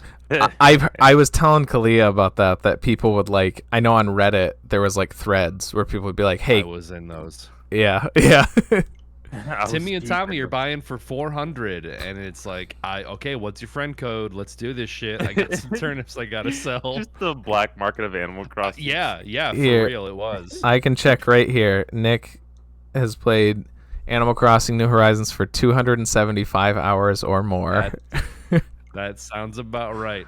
Most of that was between March 2020 and probably July 2020, and then after that I did the holiday stuff. I did like Thanksgiving and Christmas and New Year's, because the holidays in those games are also pretty fun. Oh yeah. Like Thanksgiving, you have to run around and collect ingredients to make like these 4 dishes for like the big Thanksgiving thing. Oh, that's cool. They're pretty involved, and I'd say they're pretty good. I was just 275 hours. I was checking I have, for Breath of the Wild though, I have 335. Which is insane, because it feels like like as big as Breath of the Wild is, it's like Animal Crossing is just like, again, it's one you can play indefinitely. There is eventually an end to the things that you can do in Breath of the Wild, but it's such a fun world to be in that like even after doing stuff you just want to be in it. And I did play through that one twice as well, so. Right. Was that like both playthroughs total 330 some? Yeah. Okay. It's still like scary. Like that makes me want to play it and not play it simultaneously, knowing that you can put that many hours into it and still love it. That's terrifying. Okay. One of those is 2/3 of that. I know, it's like my first playthrough was like 220, and then my second playthrough was about 100 hours. I'll say my first playthrough, I 100% of the game, which not a lot of people do because it's just so massive. Right. If you want to focus on the game, on the story, and do like some side stuff, but not looking to 100% it, I think you're looking at like 60 hours. So it's not as monumental. But that second playthrough I did beat all of the shrines and everything. But I didn't like do everything in the game, and it was 100. 800 Korok seeds. 900. 900. Yeah, that's the thing. That's what comprised a good chunk of the last of like because that was the last thing I did in that first playthrough. It was just scattered throughout the entire map of Hyrule, which is a gigantic fucking map. Are Korok seeds. They're little golden thingies. Well, you basically, they're like, when you see them, they're little like sparkling things, and then you talk to them, and there's Koroks, and they're like, hey, here's a seed. and you collect 900 of them, and you literally get a big piece of shit for collecting all of them. Yeah. Did you know that? Did you know that before? I think I did. I had like had it spoiled because I mean I played that game like so much longer like after everybody else had, so like yeah, it had been spoiled. But I think that's worse, knowing what the outcome was yet still doing it. Like, yeah, Well- I'm gonna get a big piece of shit for this, but it I expanded gotta your do it. inventory. It expanded how many like swords, bows, shields But- you could carry on you. Okay. but that It maxes had a out purpose. once you get like half of them though. Once you only need like to fully expand your inventory, you only need like 450, or it's somewhere around the halfway mark. The latter like 500, all you're going for is that meaningless piece of shit that the big dude gives you. I was gonna show you though, for this year for Christmas, what my brother got me. He said he got a very specific targeted like Instagram ad, but he ordered this set, and they're like these little ceramic dude. Well, they're not ceramic. I don't know what. Like they're like plastic, but I think their faces are made out of wood. Oh, He got me a nice. set of 3 of these little guys, That's sweet. and they're pretty nice. Those are that's a Korok. Yeah, okay. they're, So those are the little guys basically- you find, and then they're like, You here's find my them and they shit. give you a seed. Is it caked up? Can you turn it around? Oh, let me check. Yeah, let me check. He's Oh, it's not that He's- caked up. yeah, he's got a little bit. he's got a little booty. It's a but it's a not- little bit of cupcake. It's a cupcake. Not got nothing on those Kodamas. Yeah, that's what it reminded me of when I saw it. I also, because this is why I avoid open world games, because I know I always want to do this, but I think Breath of the Wild is the only one where I actually did it. I went literally everywhere. I explored everything. I went everywhere, even if there was like nothing there, no like feature, no landmark. I went there. There's a feature if you have the DLCs, which I have, which is Hero's Path, which basically highlights the entire route that you've taken through the entire game. And if you look at that, the entirety of Hyrule it's like it, because like the path is like, it's like a neon green. It just turns the entire map neon green. So that's also why my playthrough is 220 hours. It's because I went everywhere, because I am obsessed with the Legend of Zelda series. So Well, I've probably talked about it on pod before, but I remember very specifically when you were trying to 100% Wind Waker, you had a hand-drawn map that you made of the island, and you had notes where like all of the treasure charts were and like all of that stuff, like as you just like filled it in. the most what's the word I'm looking for, like excruciating part of that, that's my favorite. That, yeah, dude, if Wind Waker like was like set up like gameplay wise with Breath of the Wild, oh my god, how much more time would I have put into that? I'm sure I've probably put a couple, like with how many times I've played through Wind Waker, I've probably put a couple hundred hours into that game too. Yeah. But yeah, if that had like the level of exploration that Breath of the Wild had, or just like letting you climb everything and stuff, if it wasn't limited in the sense any other video games ever again, I'd be done. yeah, retire. pretty much. That's it. I'm done. Pretty much. But yeah, the most excruciating part of that is charting, doing the figurines, Karloff's figurines. You have to take a picture of every single thing in the game, and that's like, this is a GameCube, so they're not keen on like expediting any of this shit. Like, oh my god, so nice in New Horizons that when you donate stuff to the museum or whatever, you can like donate, you can select multiple things, you don't have to do it one at a time like in the original one. Whereas like, I feel like they did do a Wind Waker remake, I don't know if they changed it, but like in that one you could take 3 pictures at a time.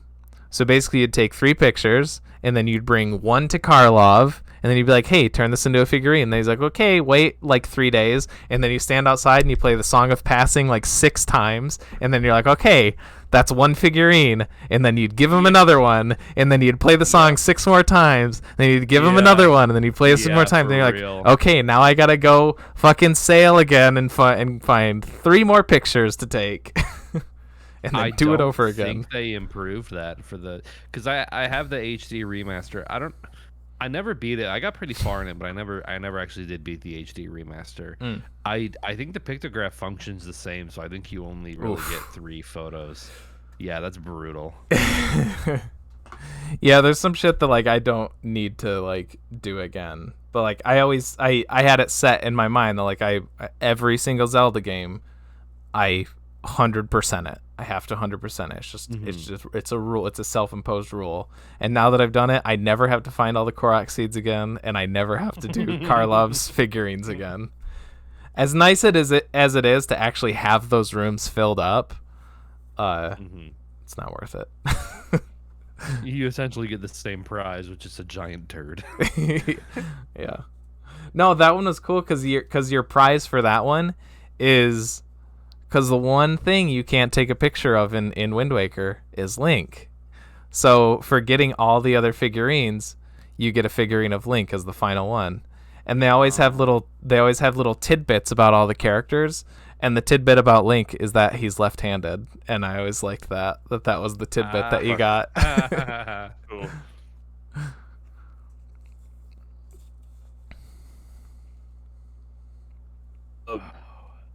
Have you watched Don't Look Up yet? In the few hours since we've talked about it, and you said you haven't seen it yet. No, I was at work. Dude, it's so bad outside right now. Oh yeah, so bad. Is it? We closed early because most of our food orders were all for employees who were from the morning shift that were just hanging out at the bar. Damn. So it was just like, yeah. So we closed at 7, and we got that shit cleaned up and done, and yeah. But I've seen so many posts about it. Some people are saying that it's like, oh, it's too on the nose or blah blah blah blah blah. I don't know. Well, on the nose, I know it's Adam McKay, which I think I have one of his movies, but I haven't watched it. I think God. He's done Vice. He's done Short? The Big Short. He did that one. You haven't seen that one? That's pretty good. I haven't. Yeah. Other guys. I have both Vice and The Big Short, but I've never watched them. Vice was okay. It was mostly Yeah. It's mostly interesting for being like, wow, yep, Christian Bale's a good actor. And he's a really good character actor. Christian Bale got fat as shit again. Hell yeah. Yeah. Hell yeah. I'm all about that Christian Bale way. Give me more. Yeah. But Big Short's pretty good. I like Big Short. And then he's also done. He used to just do like Step Brothers, dumb. didn't he? Yeah, I want to say he did Step Brothers. He used to just do like those Yeah. dumb comedies. And then his The sort of. other guys. I was other gonna guys. say his sort of did he? transition. Yeah, his transition movie from those like dumb bro comedies into the more like sort of thought provoking. Oh shoot! I just realized we're not full screen. Whoops. Was The Other Guys, because that's still like a dumb comedy, but there's also an underlying theme of like like corruption in like Yeah. I don't know the words, but like Well, yeah, he. Like, I know what you're trying to say, because there is like sort of a serious tone to like taking down bad, dirty cops. yeah. That's Well, he and didn't- it's like a one percenter movie. It's about like it's about like super rich people. It kind of like The Big Short. How that's about the God damn, I can't it think the of fucking 2008? anything. Yeah, it's the 2008 financial crisis. yes, and it's kind of Yeah, like that I about remember like people like getting away with, you know, the rich getting away with stealing from poor people and blah blah blah. And the I mean, you watch the credits to The Other Guys, and it's the fucking Rage Against the Machine song, which are as they are known for being like very, you know, anti-capitalism and everything. And the entire credits to The Other Guys is set over like multiple graphs and charts just showing like the wealth disparity and like other economic issues in the US. Like it's really crazy. I remember watching that and being like, where the fuck did this come from? That's where it really hits you. Is the other guy's based? I mean, oh yeah, it's kind of based. It's like it's still a dumb comedy, but it's kind of based. It's actually pretty funny because there's some good moments in it. Like Michael Keaton's character in particular is fucking great in that movie. The only things I really remember from that movie are the opening sequence, which is the aim for the bushes. Yeah. Which is like one of my favorite gags. Yeah, that's awesome. They jump off the top of the building and just splatter on the sidewalk. Yeah, it's Samuel Jackson and is it The Rock? Is the other one? Yeah, I remember seeing that. Yeah, in theaters it's like a very so good. I remember seeing that in theaters because the previews made it look like it was a movie that was mostly featuring The Rock and Samuel Jackson. Yeah, I was like, fuck yeah, this is gonna be cool. And then, like, in the opening scene, they fucking just splat on the ground, and I'm like, oh, this is just like, you know, they're gonna do that thing where they start the movie to the ending, but that was it. They had a funeral, and I was like, yeah, these aren't characters in the movie anymore. Yeah. Like, what the fuck? It's pretty amazing how they pull that off, and then just the way that it's shot too, is it's like the whole thing leading up to it. It's shot like a Michael Bay, like these guys are superheroes, like type thing, and then like aim for the bushes, and then the shot like from the top as they jump, and it just holds on them falling, and about like halfway through their fall, you're like, oh my god, they're not gonna make it, and it just holds on it. Yeah. Oh, it's really good. They're playing a song Michael too. I can't remember what the fuck the song is, but it makes it even funnier. Does Michael Keaton play their boss who keeps quoting TLC? Yeah. Okay, that's like the other thing from that I remember is that he kept like, he's like, don't go chasing waterfalls. Yeah. You have to be doing that on purpose. And he's like, I don't know what you're talking about. Yeah. Yeah. He says, oh fuck, that's that. And then there's the part. It might be at Samuel Jackson. Yeah. It might be at those guys' funeral. It's at a funeral, so I want to say it's that one. And there's this part where like Will Ferrell and Mark Wahlberg there's like another like douchey cop guy. I don't remember who plays him, but he's the one who's always like picking on him, and like they like get into a fight with him at the funeral. But the whole time they're like whispering because they don't want to be like disrespectful. Yeah. And then Michael Keaton comes in. He's like, "All right, stop." He's like, "I've had it with you guys," and he's like reaming them out, but he's whispering the whole time. Dude, Michael Keaton whispering is the most satisfying sound in the world. Yeah, pretty much. He's the Adam McKay. He's done a lot of movies that I really liked when they came out. I don't know if I'd like if I watched them now. Like Talladega Nights. Yeah. Step Brothers. He did so much shit. He Land of the Lost. He did a lot of shit. Will Ferrell. Anchorman I remember too. I used to Anchorman, yeah. What else is there? Probably his best thing though. Did you guys know he's done? What were you gonna say? Tim and Eric's $1 billion movie. Produced that. Oh, he produced it. Okay, I was like, he didn't direct that, did he? That'd be nuts. And then executive producer on The Dictator, producer on The Campaign. So these all do like fit in the same line of his like dumb comedy, but also like politically or like socialist leaning type, like, hey, maybe capitalism isn't great type slants. Yeah, he was a guest on Chapo last year. Like that's kind of how I started to follow him, was like, because I think that might have been rated. I think they talked about The Big Short on that episode. Okay. But yeah, no, he was like a guest on Chapo. I was like, oh, okay, so he's pretty far left leaning at this point. Oh yeah, he's definitely. Done, like, every decently big Will Ferrell movie in like the last 10 years. Much. Yeah. Have you guys I've like never talked about it, but have you guys watched Succession at all? Because that's his show too. Oh, he does Succession? Yeah. He has a few.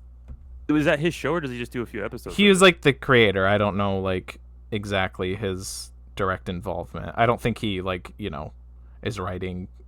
I don't think it's like as active of an involvement as like Vince Gilligan with his shows, but I haven't seen that, but I've heard a lot of good things about it. That is a show that Chloe and I have talked about watching for a while now, and because I know they just they've just finished like their third season. Yeah. From what it's very popular on Twitter, uh-huh. which I think the very online shitposting leftist Twitter people that I follow, I think it is very much up their alley.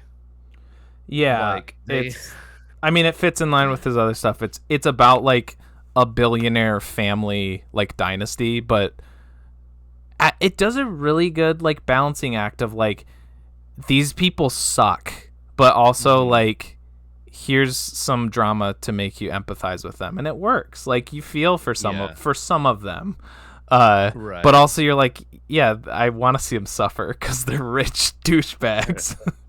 Well, yeah. In the third, have you watched it? I've watched all of it. Yeah, we just finished the third season a couple days ago. Because in the third season, Dasha Nekrasova is in it, and she's like, you'd recognize her if you saw her. She got really famous because of like it was like an InfoWars video where like it was one of those classic InfoWars videos where someone was like going around with a microphone and like trying to like talk to people, basically trying to do like man on the street like gotcha type interviews. And they were at some convention and Dasha was there and she was dressed up like Sailor Moon, and like they go up and start talking. I wasn't no, she's like a big, I mean, she's not like a main character, but I was expecting her to be somebody who's in like one episode. Yeah, no, I think she's in.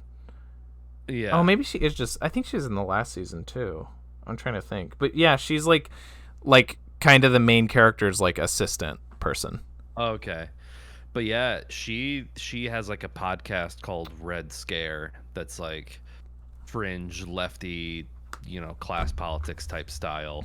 And like, but yeah, her big break was like someone was like an InfoWars reporter, and she's dressed up like Sailor Moon, and they go up to her and like do you think socialism is good? And she's like, yeah. And they're like, well, how do you feel about and then like she referenced some South American country where they're technically socialist, like they're eating dogs in wherever, and then she's just like, you people have worms for brains. And just would not play along with like the InfoWars person, and just told them how dumb and full of shit they were.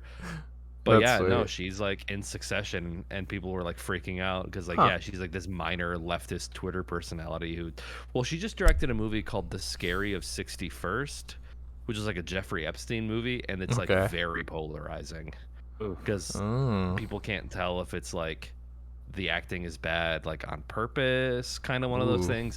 Is it John Travolta in the lead role? No.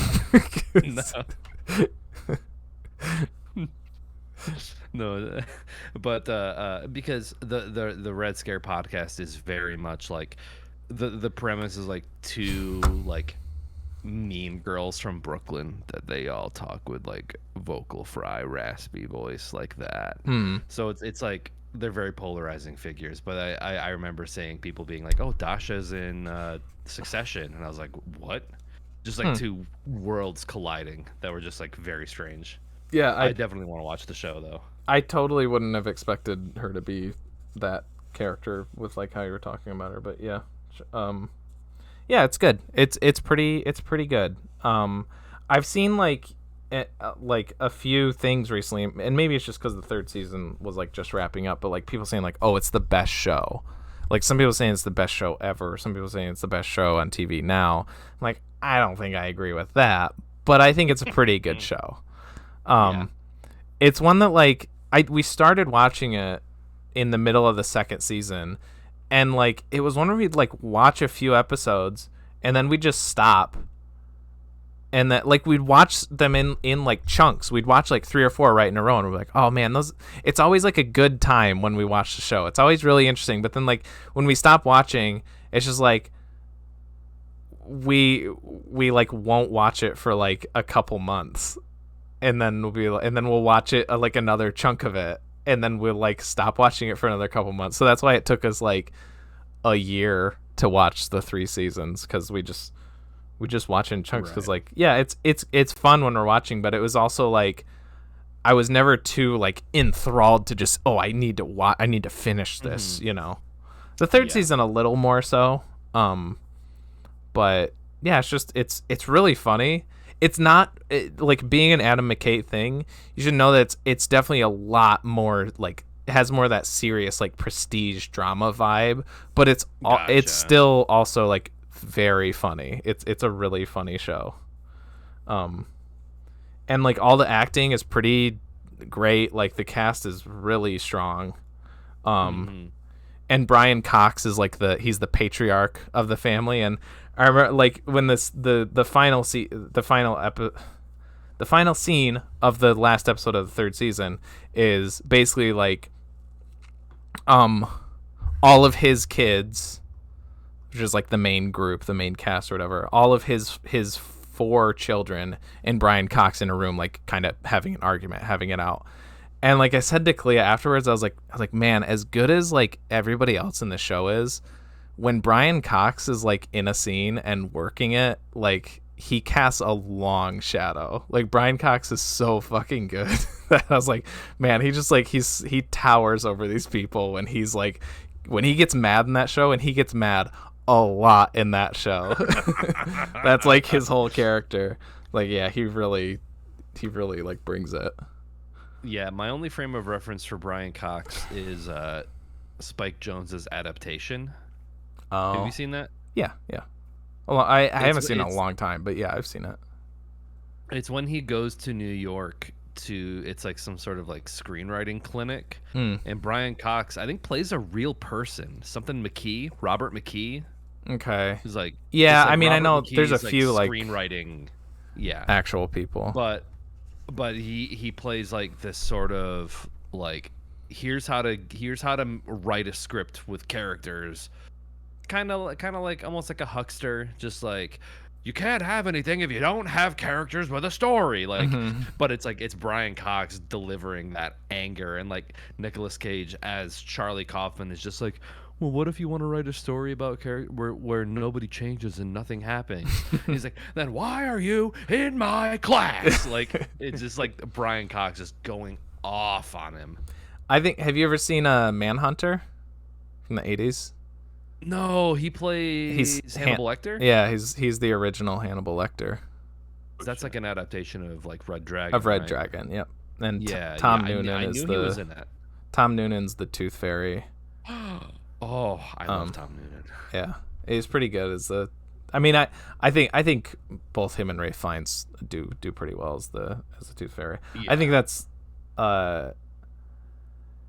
it's still maybe like my least favorite Hannibal Lecter out of the 3, but I think it's still really good. That's like a testament to that character though. Like I think that's part of the reason of the character's staying power, I should say, is that like all 3 of the people who have portrayed him have all like been really good performances in their own way. They're also like unique.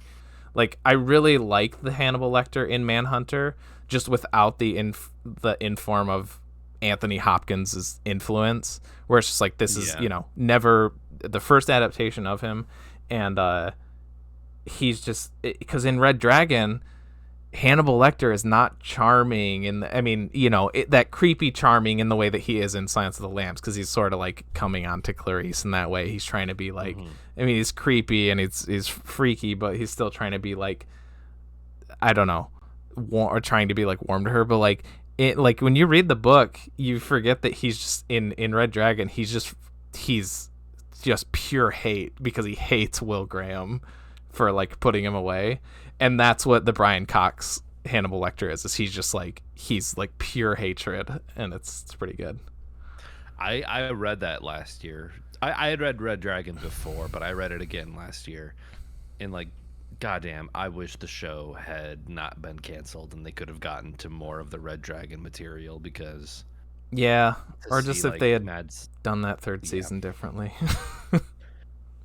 Yeah, I feel like once they started to get into the Red Dragon territory, it was fine, but I think a lot of like the early, like I feel like halfway through, I feel like Alana Bloom's character got the worst treatment. I feel that like was pretty Alana bad. Bloom, I mean, I think everybody like, did, but that was pretty bad. this is not who she, like, they really shit the bed with her. Like, I'm a lesbian now, or that's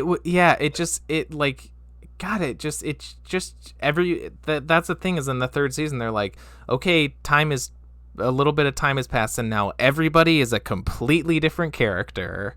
And yeah, it's almost like a reverse Game of Thrones situation, where Game of Thrones, the TV show, was very good when it had the books material to work off of, when it was basically just an adaptation of the show. And then as soon as the show surpassed the books, it kind of fell off and is staggered.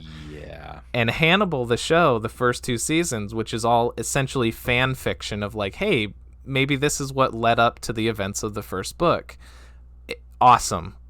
Really good. I love all the, like, God, the most impressive thing about that show, about the writing, is just how seamlessly it interwove like elements from the books, from the future, and like you see like things that happened in the show, how those influenced moments or characters in the books, and you're like, oh my God, that makes so much sense, and it works so well.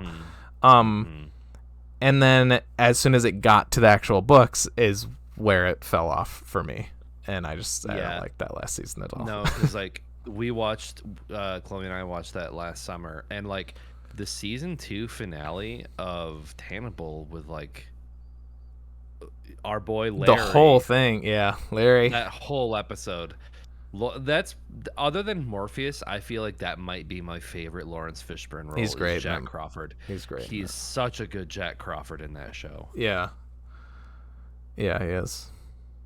Yeah, dude, that whole season finale, season 2 is fucking insane. Heartbreaking. Yeah. When,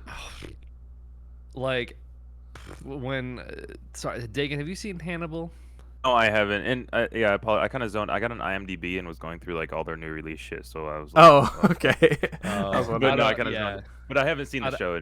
I don't want to spoil anything. Oh, good, because I'm really good at forgetting things. So go ahead. Okay, cool. Well I mean, also it is a prequel to a story that you do know. I'm assuming you've seen at least Silence of the Lambs. But just when Hannibal guts him and he's just like, I let you see me, I let you know me, and it's just like, oh yeah, it hurts. It hurts so bad. Yeah, like, it's so good. It's really hard to like I mean, I love Mads Mikkelsen anyway, but like it's really hard to say, like, you see Silence of the Lambs and you're like, God damn, that Anthony Hopkins as Hannibal Lecter is one of the best performances ever. And then you see Mads Mikkelsen in the show and you're like, fuck, that's really good too. And you're like, is it better? Yeah. I don't know. Like, it's very different. It's a very different take on the character.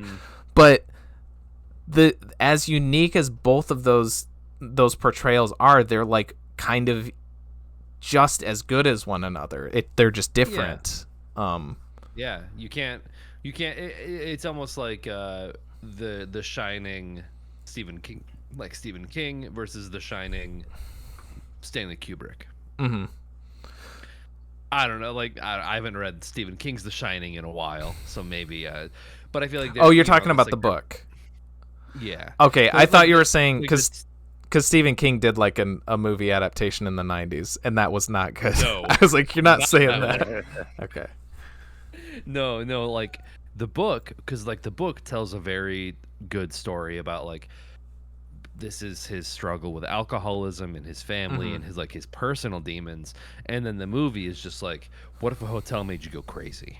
And like both movies are like, if you view them as like separate works, function, and they work in different ways, but it's like if you try to compare the two, it doesn't really work that way. Like, you almost have to view them as two separate entities, where like, Anthony Hopkins versus Mads Mikkelsen, trying to compare it doesn't really make sense to do that. Like, they both shine in their own way. Shining in their own way. Yeah. Shining is one of like the best examples, like why I really try not to fall into that trap of like, oh, it wasn't as good as the book, because it's like, these things can be separate, Battle Royale is another good example of that, because I think both the novel and the movie are great, even though there's a lot of different elements that make both of those great. But speaking of great TV shows, as I was looking through IMDb's upcoming releases, there's going to be a new series called How I Met Your Father. Oh, yeah. Can't fucking wait for that. Guess who the fucking guess who's playing the main character? Yeah, and I've already seen it. I already know. Okay. You Hilary can Duff. you can Hell get. yeah, I was dude. gonna have Hillary You know- Duff. You know who loves How I Met Your Mother? Is Brad Gagnon, because I know he's watching this right now. So I wanted. Oh, is he? You calling him out? Yeah, no, I don't know. I don't know if he actually likes that show. I just wanted to shit on him real quick. Oh, okay. There's another release. Does he that- follow the show? Brad, are you following the show?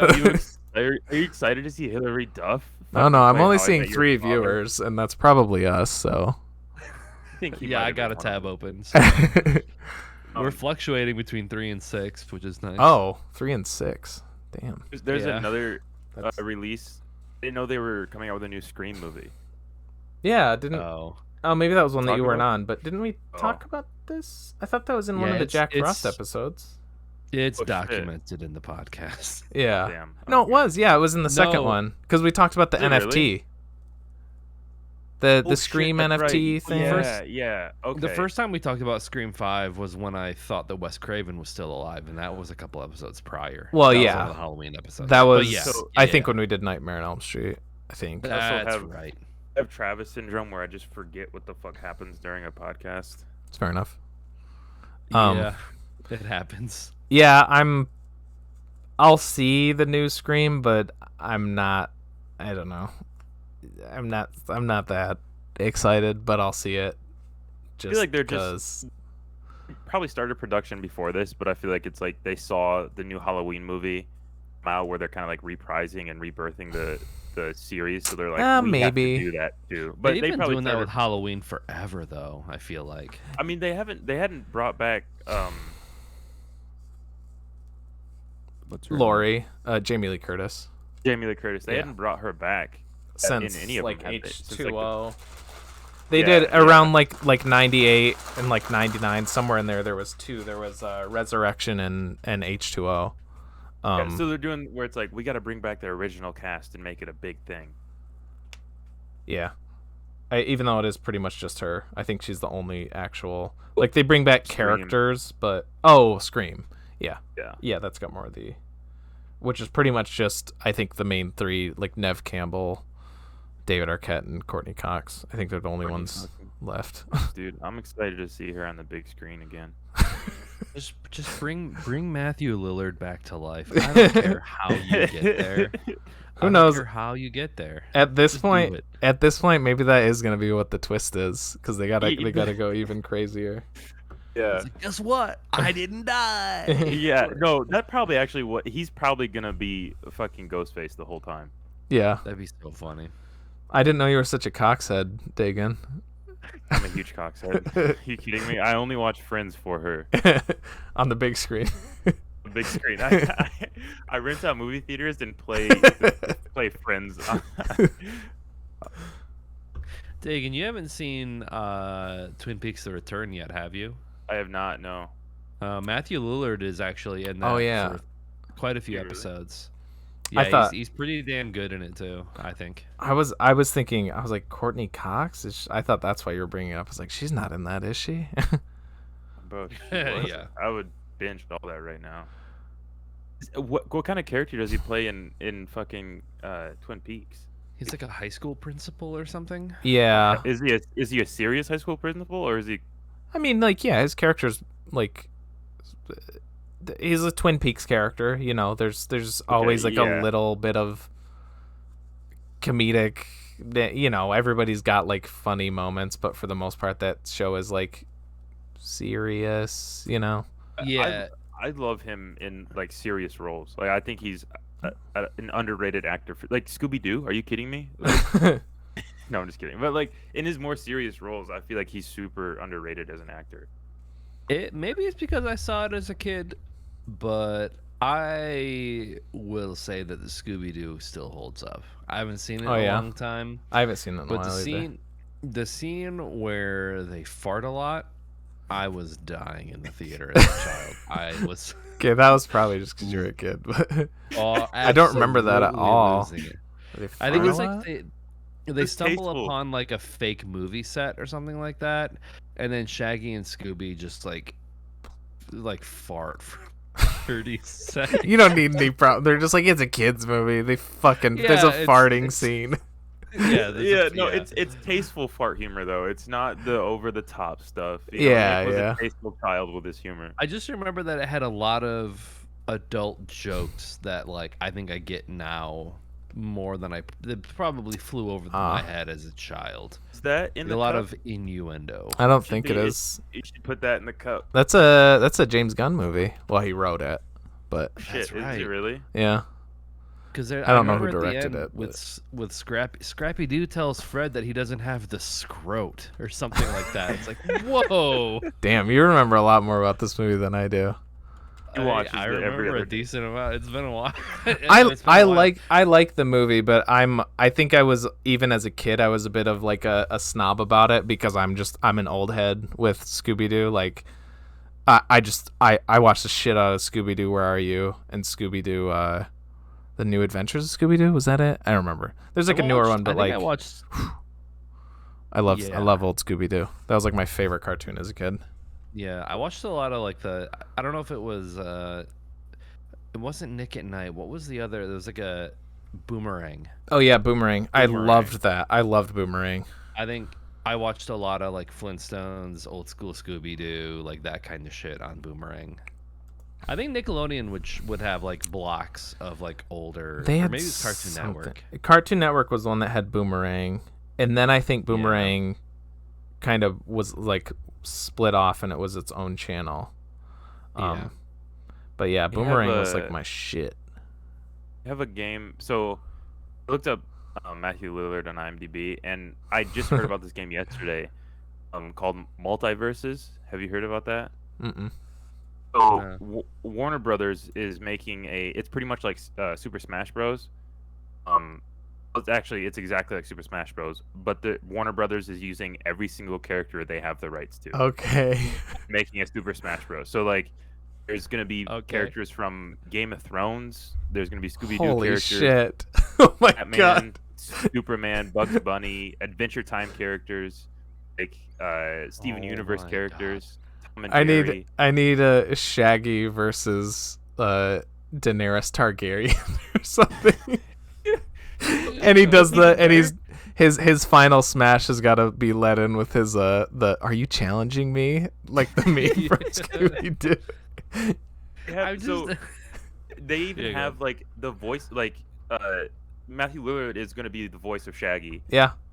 That's why he's ever since people love him like in the Scooby-Doo fans, because pretty much ever since those live action movies he has been Shaggy, except for that to play that role. Yeah. Except for that the Scoob animated movie, which like people were like really disappointed about that for some reason they didn't have him do that one. They also have George Newbern, who was the voice of Superman in the Justice League series, like 2001. He's gonna be Superman. Guy who does the voice in all the Batman like Arkham Knight video games. He's gonna be the voice of Batman. Who does? What's his name? It's not the guy, right? I thought he retired from the voice. Kevin Conroy. Oh yeah, that's him. I thought. Yeah, so he's coming out of retirement then for this video game. Okay. I'm not following it super closely, but I thought I remembered him and Mark Hamill both, like when they did the Dark Knight Returns movie. That was supposed to be both of their like farewells to the character, or maybe it was it wasn't Killing Joke because that like just came out. I don't know what I'm saying. I'm probably wrong about all this. Either way, more than I know. Yeah. Still, do they have Frank Welker?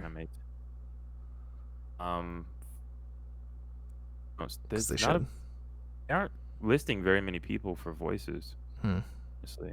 Because if he's even in it, but that's the OG, that's Fred's voice actor, Fred Jones. I mean, fucking Freddie Prinze Jr. Well, yeah. That's the only fucking Fred I know. Nah. Hey, who'd you ask? Frank? He who? was fine. His name's Frank Welker. He's the only one who was fucking Casey Kasem one of the voices in that show too. I think I think he voiced Scooby or Shaggy at some point. I don't know if it was the original one, but Was that the O.J. Simpson trial guy? no, you're thinking of shit, Casey Neistat. No, no, Casey Kasem's the he's the American top 40 radio host guy. That's right. Frank Welker is credited as Reptile from the 1995 Mortal Kombat. Interesting. Curious. Fuck, what? That's killing me. Gotta look it up. Are you looking up the O.J. Simpson guy? Yeah. The only reason Casey Anthony? no, there was like a podcast that interviewed him that I listened to. The same podcast that interviewed Simon Rex, Oh, okay. and that his story was really interesting. Yeah. Because the media kind of painted him as a moron when he was Kato Kalin. That's what I was Yep. thinking. I just saw it too. Yeah, and he told this story about he was auditioning for a role. He was around the time of the OJ murders. He was auditioning for a role in Dumb and Dumber. Yeah. And then the OJ murders happened, and he got called into the trial, and he basically his whole film career went on halt because of this public spectacle. Mm-hmm. And it permanently altered the trajectory of his entire life. Yeah. Yep. Yeah, that's the one thing that I know and I think is known about him outside of that is that he was trying to be an actor at the time. And then that did kind of fuck him up. What else are you finding on IMDb, Daegan? I need to get on IMDb more. There's so much shit on here. You can go down wormholes on IMDb.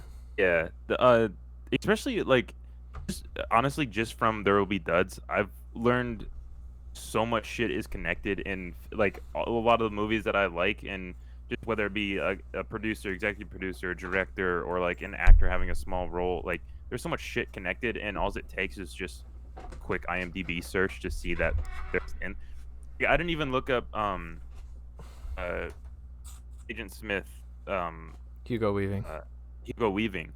I didn't really even look. I think I was telling TJ this. I didn't look into him really until the podcast, and I've seen Matrix enough, and I've seen Lord of the Rings enough.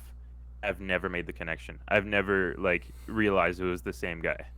Then he's V, right, from V for Vendetta. V. That was another thing. Yeah. I was like, what the fuck?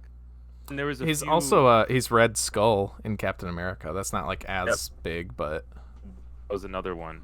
And he also voiced somebody in the Transformers movie. One of the Autobots or one of the one of the Decepticons. Was he? Wait. Oh wait, no, he fucking voiced Megatron. Oh. At least in. Perfect time to lose him. Well, hey everybody on the stream, you're here with me. You're stuck with this shitty internet connection. Although, Fuck. Oh wait, TJ froze. Nick is gone. Hello. So there will be Teegs podcast. No. Having.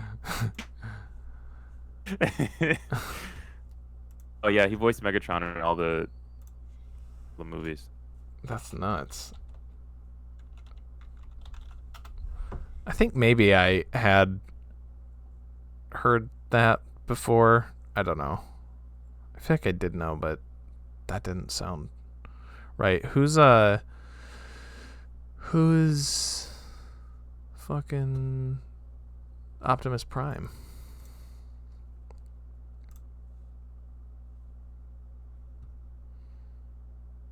Isn't it the guy who did it in the cartoons, the original Optimus Prime? I don't know. I'm not as big on Transformers. I don't. I'm not either. I'm big on connecting dots. Yeah. True. No, the The thing I was gonna say is Casey Kasem, for some reason on IMDb, his top movie listing is Ghostbusters, and he's listed as Casey Kasem. But then I looked it up, and there's no connection between those two, so I don't know what the fuck he's listed for. Weird.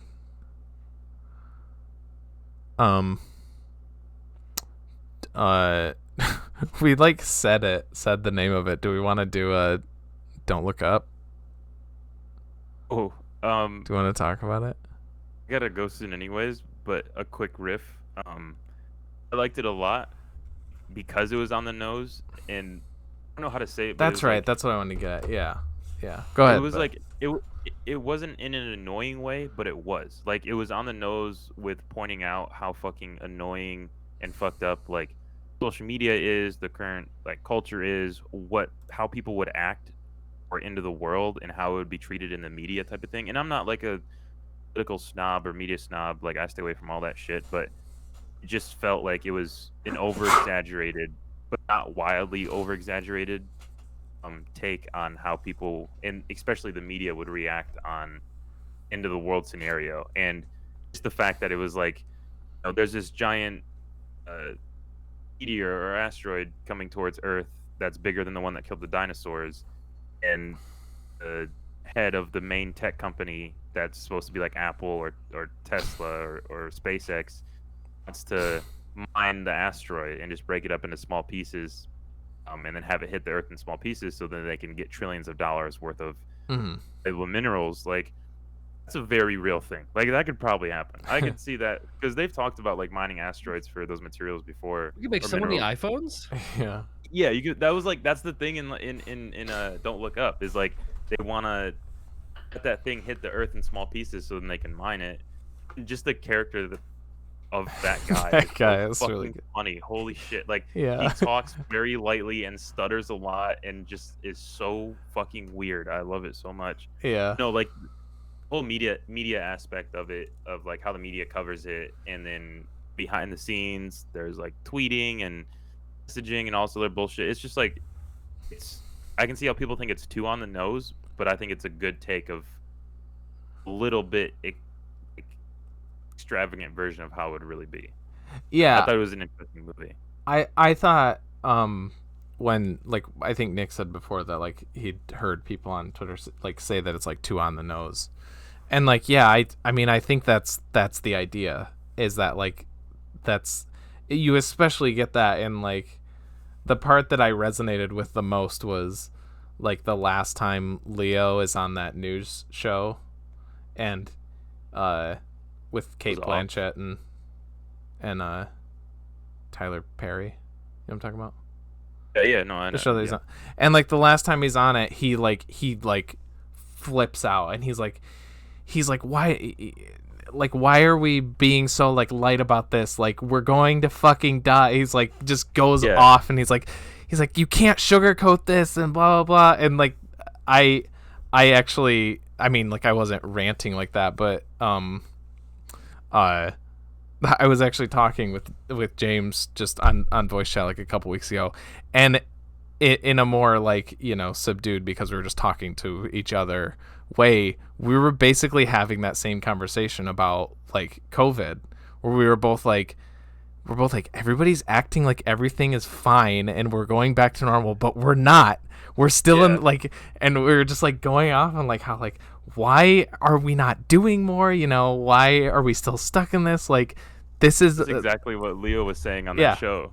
Yeah, that's fucking hilarious. Yeah, when it got to the scene, that was where I felt the most. I was oh fuck, me, it me. Oh shit, I feel attacked. So yeah, I think that's the whole point of it. Is it's on the nose because you have to be, because nobody's fucking paying attention.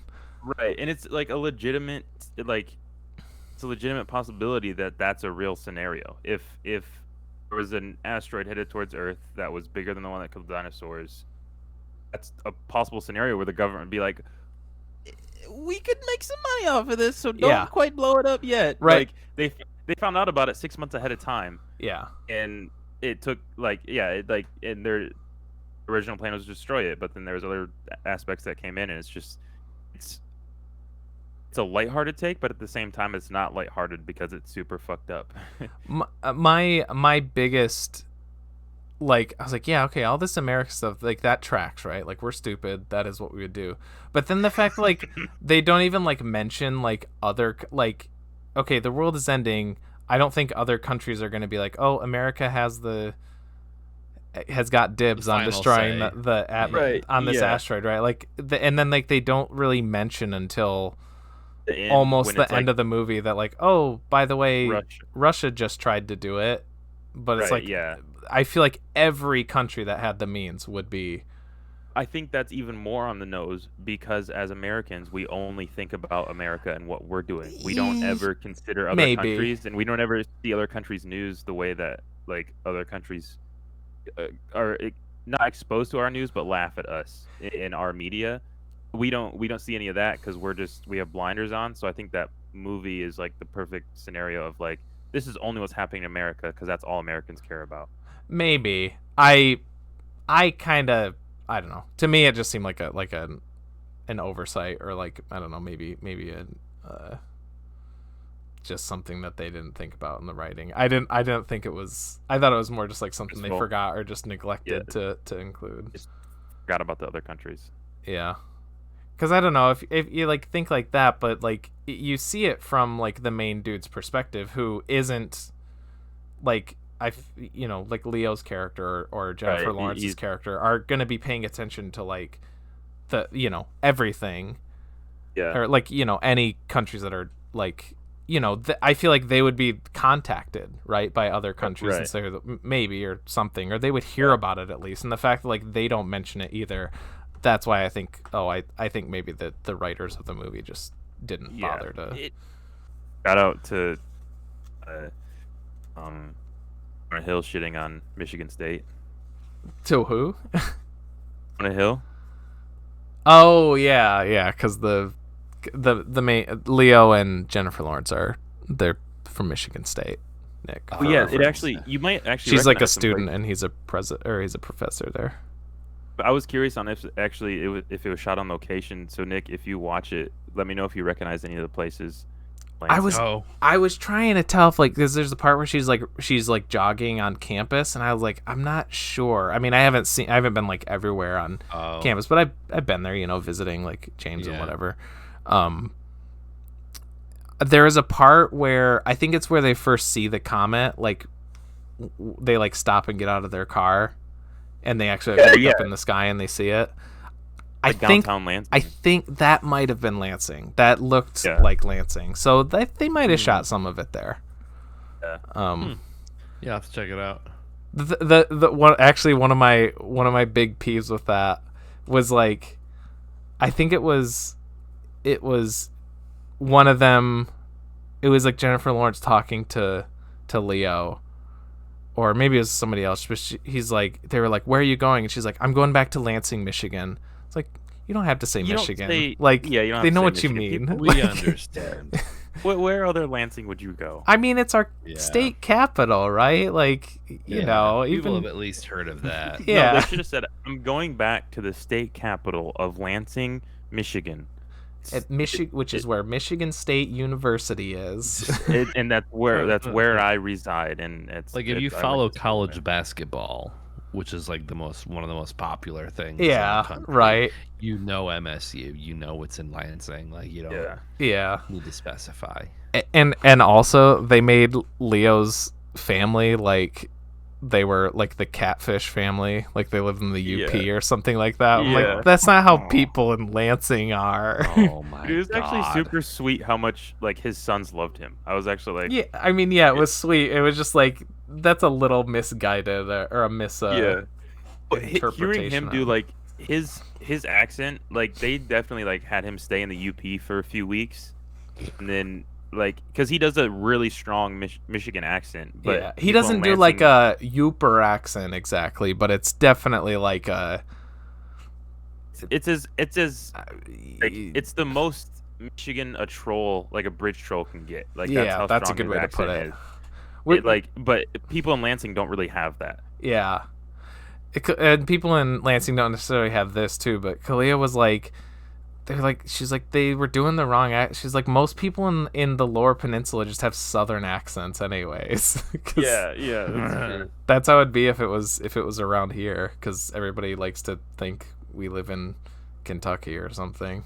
They think we still live in the fucking Confederacy. Yeah, yeah. Also, speaking of DiCaprio, I always forget, and it is only because I went to go see Licorice Pizza a few days ago.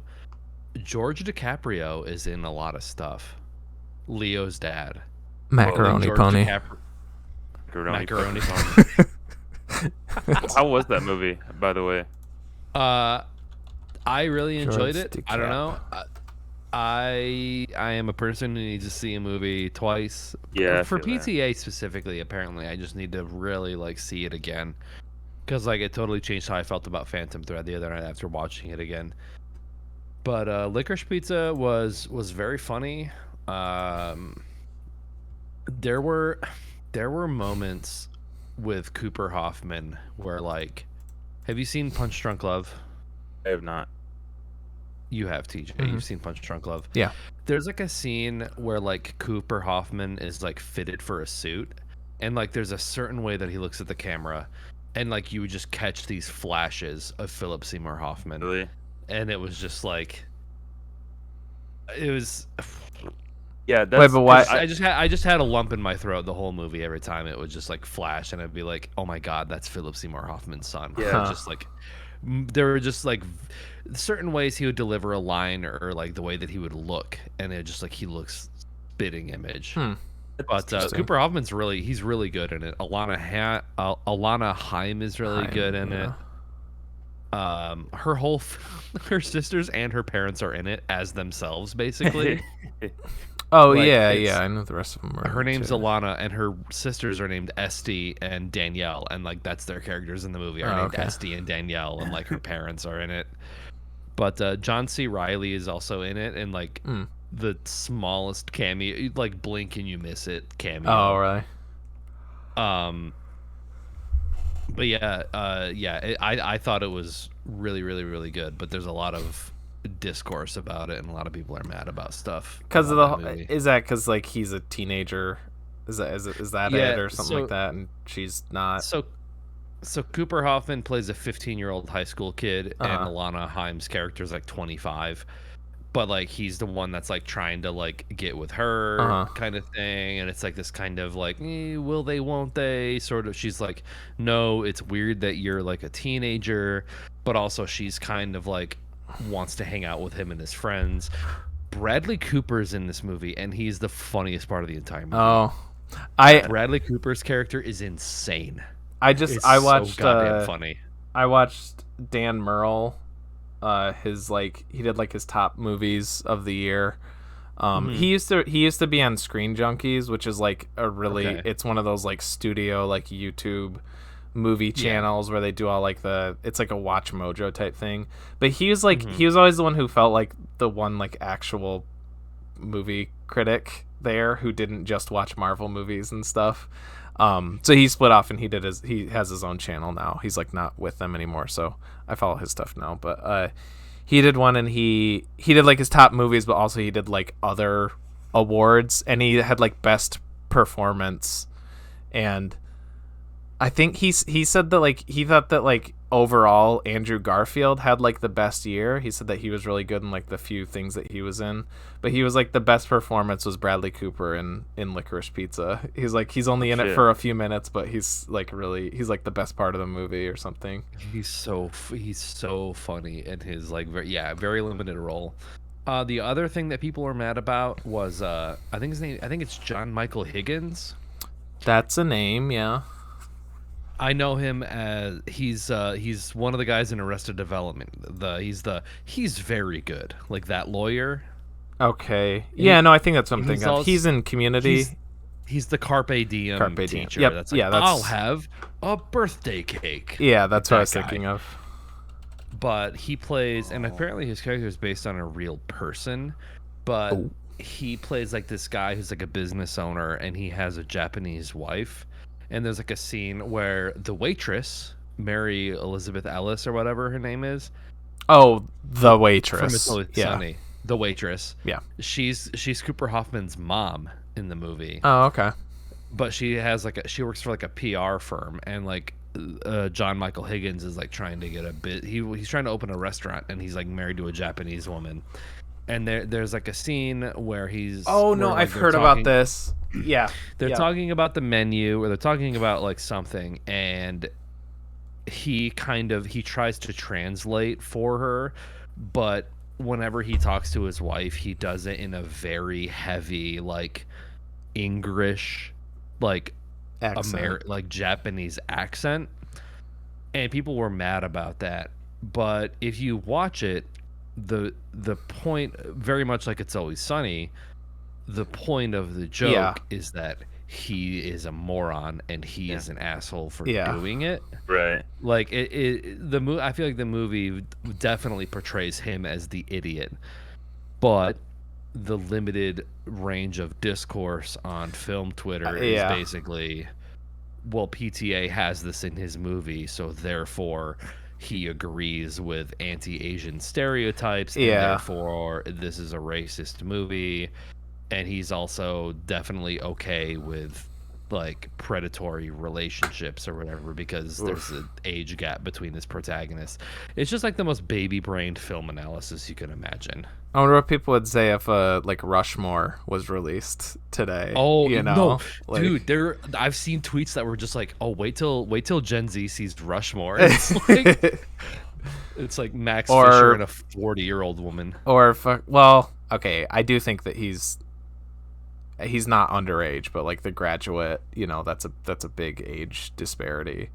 Like, you can't have coming of age movies with like actual like dramatic heft to them, because like surface level. It's so dumb. There's no like, I don't understand how people can have these types of discourses when it's like you're literally just like, you're taking a thing completely out of you're just looking at a statement out of context. Like 15-year-old wants to be in a relationship with 25-year-old, and I'm just gonna leave it at that. Or like, guy does, you know, a headline thing, guy mocks wife with Asian accent, and it's like, okay, yeah, on the surface, but then like if you actually watch the thing, and I guess I'm speaking, you know, I haven't seen Licorice Pizza, but I understand from seeing other movies and hearing the same stuff on them, that's like, yeah, but did you watch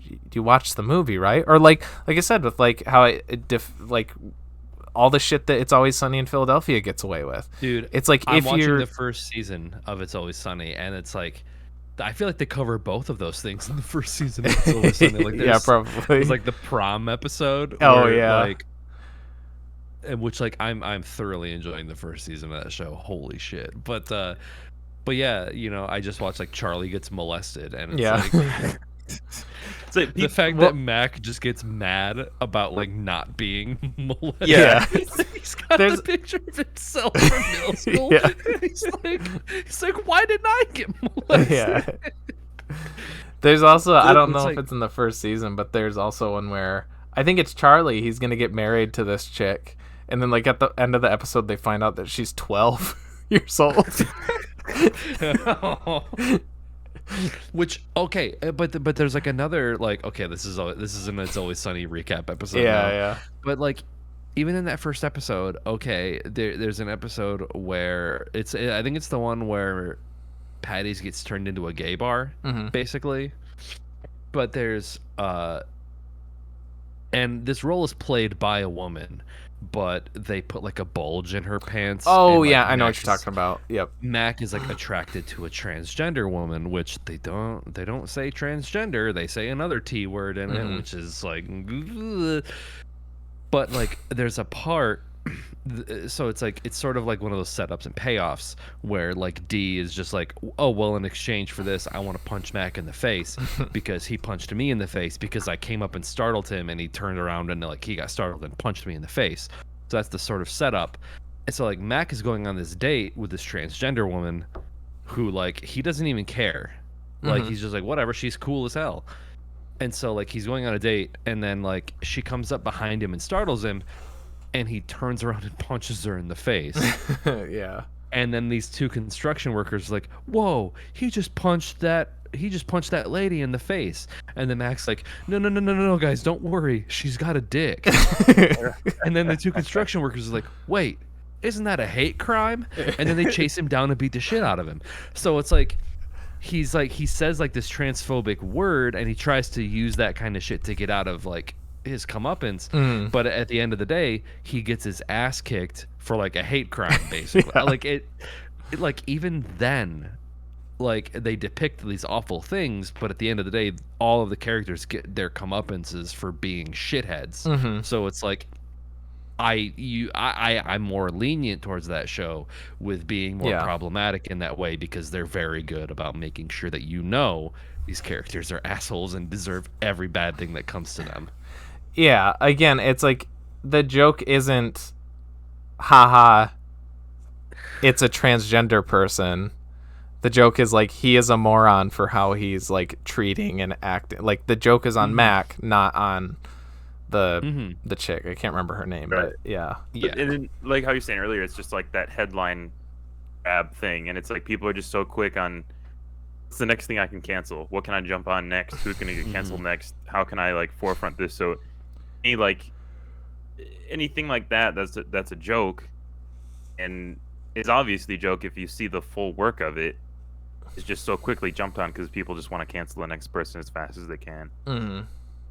The same shit happened with Bo Burnham, I feel like, because like Bo's special came out, and then for like all over TikTok it was just like Bo's most problematic things, and like people, it's like TikTok videos of people being like, Bo needs to be held accountable for all of, and it's like, for real, he's talked about all of these things in interviews, dude. Like just because you were born in 2005, so you don't remember. But it's like, no, he's like addressed all of his things, and just like he's addressed all of these things. Like, yeah, it's people, that's insane, because he actually, there's a song on Inside or in Inside called Problematic, and it's him talking about all these questionably problematic things he's done in his past. It's literally that. And how like he has to like atone for it's like an over dramatic, like I need to atone for my sins. Like there's it's like when it goes to the chorus, he goes like, I'm problematic. When I was 17 on Halloween, I dressed up as Aladdin.